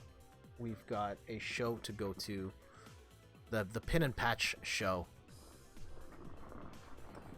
All right, so for you, Mr. Blue Sky, I've got my copy, my really messed up copy of. Oh, I gotta change the camera. Hold up. My really messed up copy of Super Mario Strikers. You can't really see it here. It's not very well, like the color is mostly washed out. Like someone spilt water on this at some point. It's the greatest hits version, so it's not even all that valuable in the first place. On the back, there's a hole in the case. You can't really see it because it's the lights are eating it. And then the disc, you're probably not going to be able to see the condition of the disc as well, but like it's pretty scratched up. I don't know much about Luigi's Mansion sales for the first two games, but my guess would be that it's B tier. I think you're right. It definitely doesn't hold the cachet of like a Super Mario or like anything from that top tier of Nintendo game. And as you were saying that, I've got Luigi's Mansion Dark Moon, which was very good. Solid game. I have not played Luigi's Mansion 1. I want to play it. On launch, I remember not buying Luigi's Mansion because the reviews for it were not great at the time. But now I kind of feel like I missed out. And Dark Moon is really good. I wouldn't be surprised if Luigi's Mansion makes the jump this year, though. I bet Luigi's Mansion 3 sells incredibly well and makes the jump to, like, top-tier franchise. I think if I had to place money on the Nintendo franchise that is, like, a B-tier game that's going to blow up, it's going to be Luigi's Mansion. My next pick. Fire Emblem doesn't count. I think it's already ascended. It ascended on the 3DS. And this game is probably going to be the best-selling Fire Emblem by a landslide. Alright. Couple more games. Like B-tier games that I think definitely need another shot. I'm holding the wrong version of this game. I should be holding up Fire Emblem or F-Zero X right now. But F-Zero franchise in general. I love these games. F-Zero GX was a little too hard, but F-Zero X on the Nintendo 64 is one of the best racing games of all time. It's tough to see it coming back because its whole gimmick of like anti-gravity stuff and racing on tubes, like Mario Kart does that now. So I don't know if unless Nintendo finds some other hook to make an F-Zero game interesting, we'll probably never see this franchise again. I would love to see F-Zero come back though. Mr. Blue Sky says, yeah, I could see it making the jump. Luigi's Mansion 3 looks really good. Watching the Treehouse gameplay from E3 got me really excited for it. Yeah, that is my Heat Seeker pick. Come back, clip this, and if I'm right, then I will play this clip over and over again, and if I'm wrong, I will delete the clip, and this never happened. Never played F-Zero myself, but I'd like a new one to come out so I could give it a shot. I would highly recommend... I mean, the easiest one, I guess, is F-Zero, the Super Nintendo one. On the Wii Virtual Console, on the SNES Classic, it's on there. F-Zero X is the one you really want, though, on the Nintendo 64.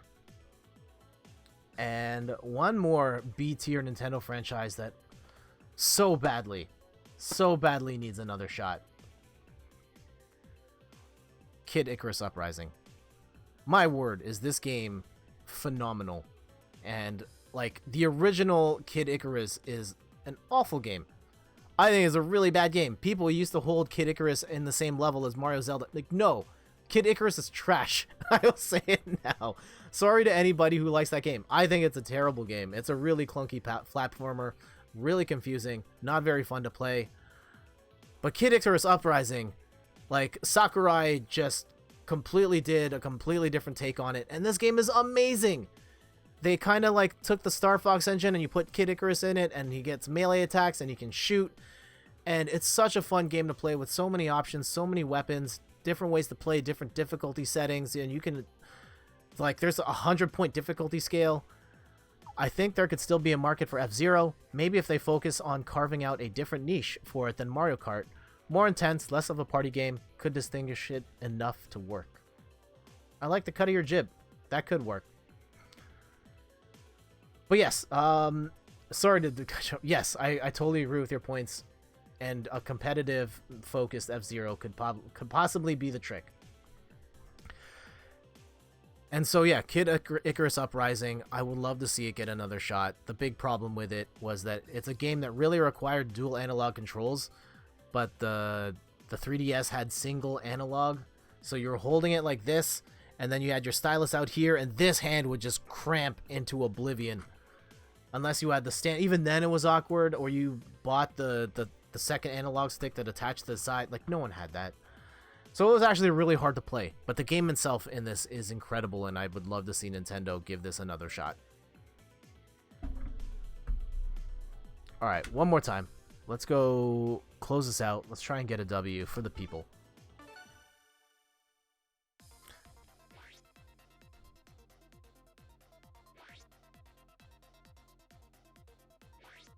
Alright, get some water.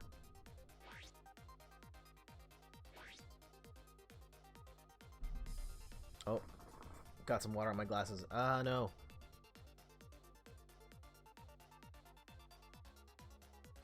So, Mr. Blue Sky, what do you got going on this weekend?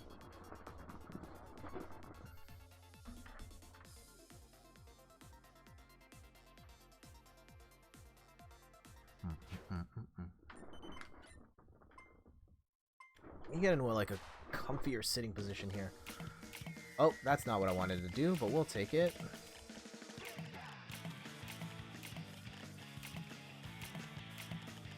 Ugh, this is a really bad build right now.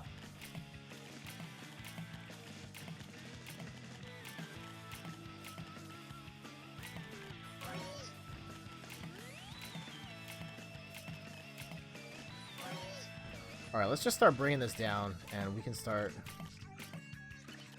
cleaning up this mess that we have made.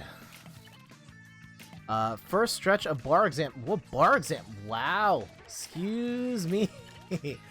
First, that's awesome. First stretch of bar exam prep with little bursts of Mario Market for study breaks. Mario Market? What's that? Unless you mean Mario Kart? I don't know what you mean by Mario Market. Tell me more. Is there like a secret shop that I'm missing out on? But yeah, good luck on the studying. Man, the bar, that's huge. Good stuff on being able to get to where you are right now, and I wish you all the success going forward. Want to be a real-life Phoenix right here, man. That's amazing.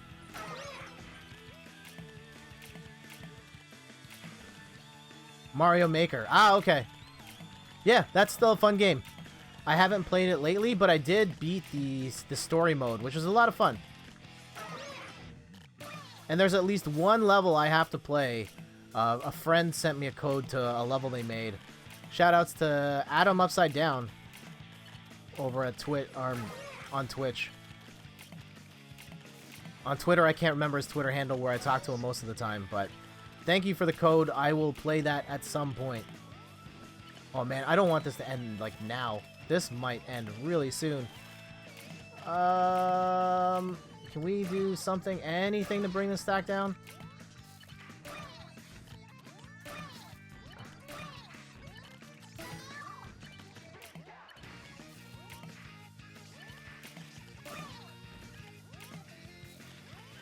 Oh, man. This is not... We're not going out like this. We are not going out like this. And I meant not this immediate turn, because, yeah, we totally just lost there. We gotta play one more. Like, cannot lose that way. LOL, thankfully I'm going to an area of law that's more transactional and behind the scenes, not too much courtroom work, so not quite a Phoenix Wright. Oh, okay. I have a lawyer who does that stuff. Like when we bought our house, we had to go through a lawyer to help us with our paperwork with regards to transferring the ownership of the house. So I understand those types of lawyers as well. I mean, that's not necessarily saying that that's what you're doing, but more behind the scenes, good stuff. I hope it pays well. I hope it makes you happy and that you find the work fulfilling.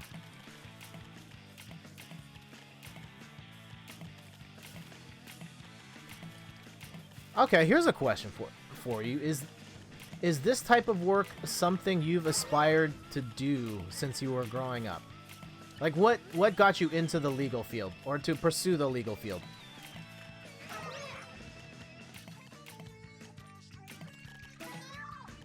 Dun, dun, dun, dun, dun, dun.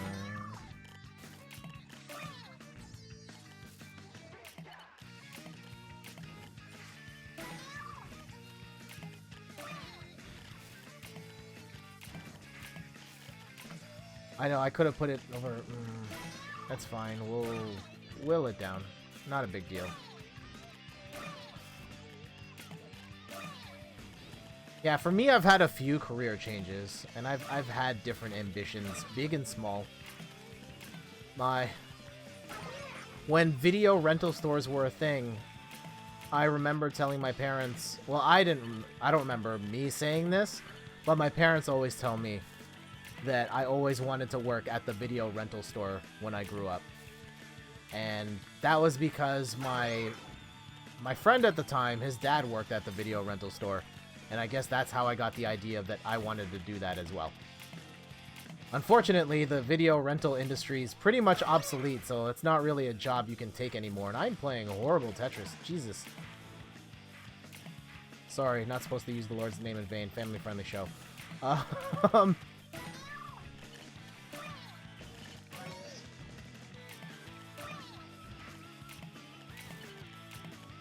Yeah, what did I aspire to be growing up? I think that... Oh, okay. Big answer. I will try and read that as best I can. Let me... Okay. Actually, let me slip that in there. And the moment I have a little bit of breathing room here. Here we go. Not quite since I was young. I was interested in politics and government in high school. Then in college, I slowly focused more on law. Then my first year of law school, I realized I was interested in this particular type of law, and I just went from there. So it's been a bit of a gradual process going down the path. Ah, okay. That's awesome. I mean, I'm glad to see you pursue a career in a field that you are interested in, and you're there for more than just, hey, I'm here for the paycheck or it pays the bills. Because it's hard, like when you're working just to get paid. Because I find personally money is... Oh, jeez. Man, I can't be finishing... Last one. I know, my wife's gonna kill me. We were supposed to leave, like... I'm supposed to leave in a bit. But I don't want to end on a bad note. Yeah, I just find, like, going into career work that money is not enough. Like, you could be working an amazing job that pays a ton, but if you're not happy in it, like, you will hate yourself, and the money's not worth it in the long run.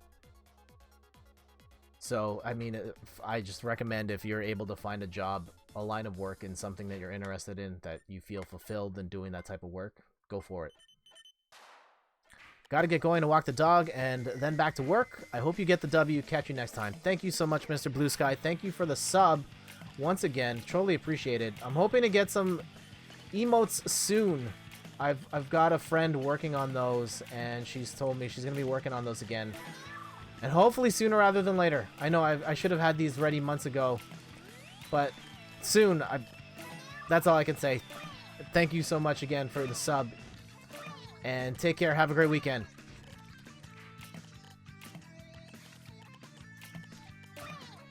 So one last match. This is actually, though, the last match. And if you're just tuning in, I'm Jeff from inthirdperson.com. Personal look at video games, board games, other nerdy pursuits. Playing some Tetris 99. We got 1 win. That's better than 0 wins, but not as many as I would have hoped.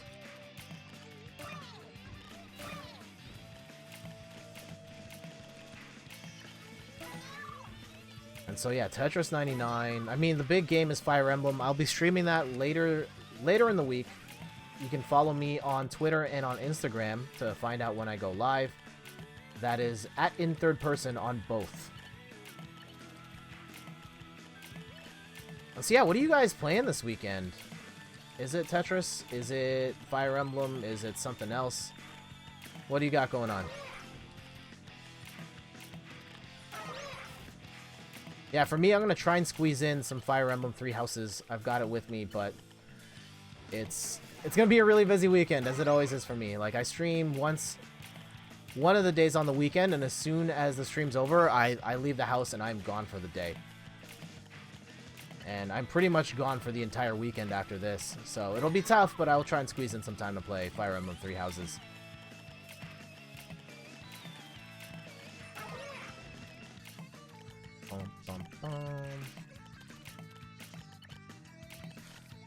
What other stuff do we got going on life-wise? If you missed the last episode of Boss Rush on Wednesday, make sure to check out the VOD on my channel, on YouTube, and on Twitch. Shoutouts to Matt and Jason for being on that last episode. And our next Boss Rush thing is, I think we're going to do one more regular show, and then we're going to start talking about D&D and how we can stream D&D together as a group. Get the whole crew in there, get John, Chris, Rachel, possibly get Ian in there as well at Adventure Rules.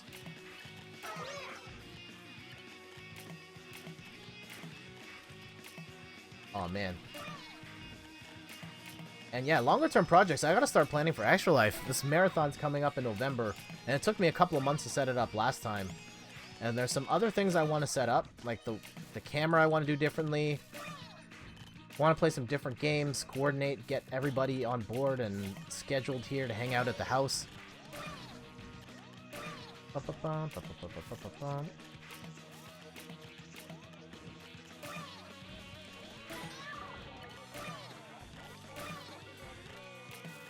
And I guess one more topic. We'll come back to this one topic before we go, as we're playing this final round of Tetris. B-tier Nintendo games. Can you name some B-tier Nintendo games, and do you think any of them are deserving of a second shot at blowing up in light of Fire Emblem being a long-time B-tier game and then finally hitting massive sales success on the 3DS, and this new one is probably going to sell even better? What B-tier Nintendo games do you think are the next to blow? I think Luigi's Mansion is the next B-tier game to ascend. I think it's going to sell incredibly well on the Switch. And Mario Tennis Aces was, I think, one that ascended to, like, top-tier Nintendo status. That game, whether we were paying attention or not, that game sold well over 2 million copies and is the single best-selling tennis game of all time. While we weren't looking.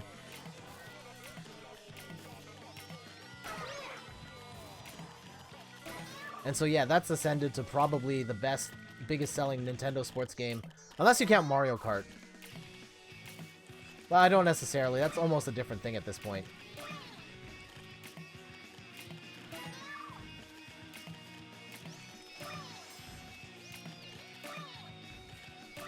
Alright, top 20.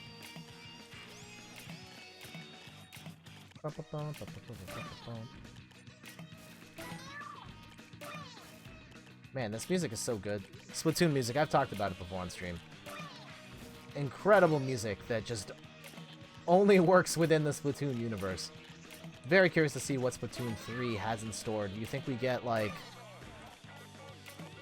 it's probably going to have another story mode, and that's going to be great. Multiplayer-wise, do we get Splatoon Battle Royale? Do we get the Splatoon hero shooter? Like, what is the next hook for Splatoon? Is it more of the same? I don't know.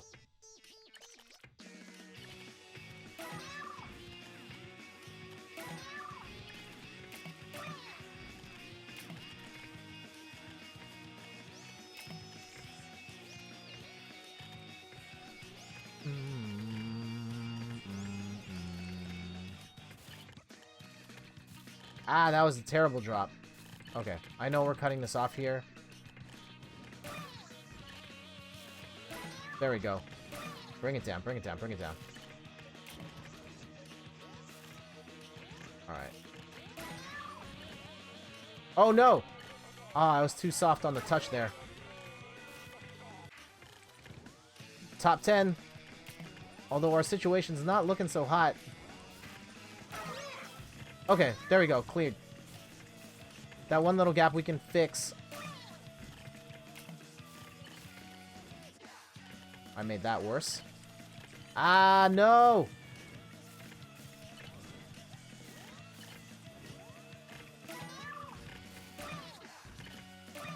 Okay. Okay. Bring it down. Bring it down. Bring it down. Bring it down. Down. Oh, come on. Go over. That's not going to go over. And we're done.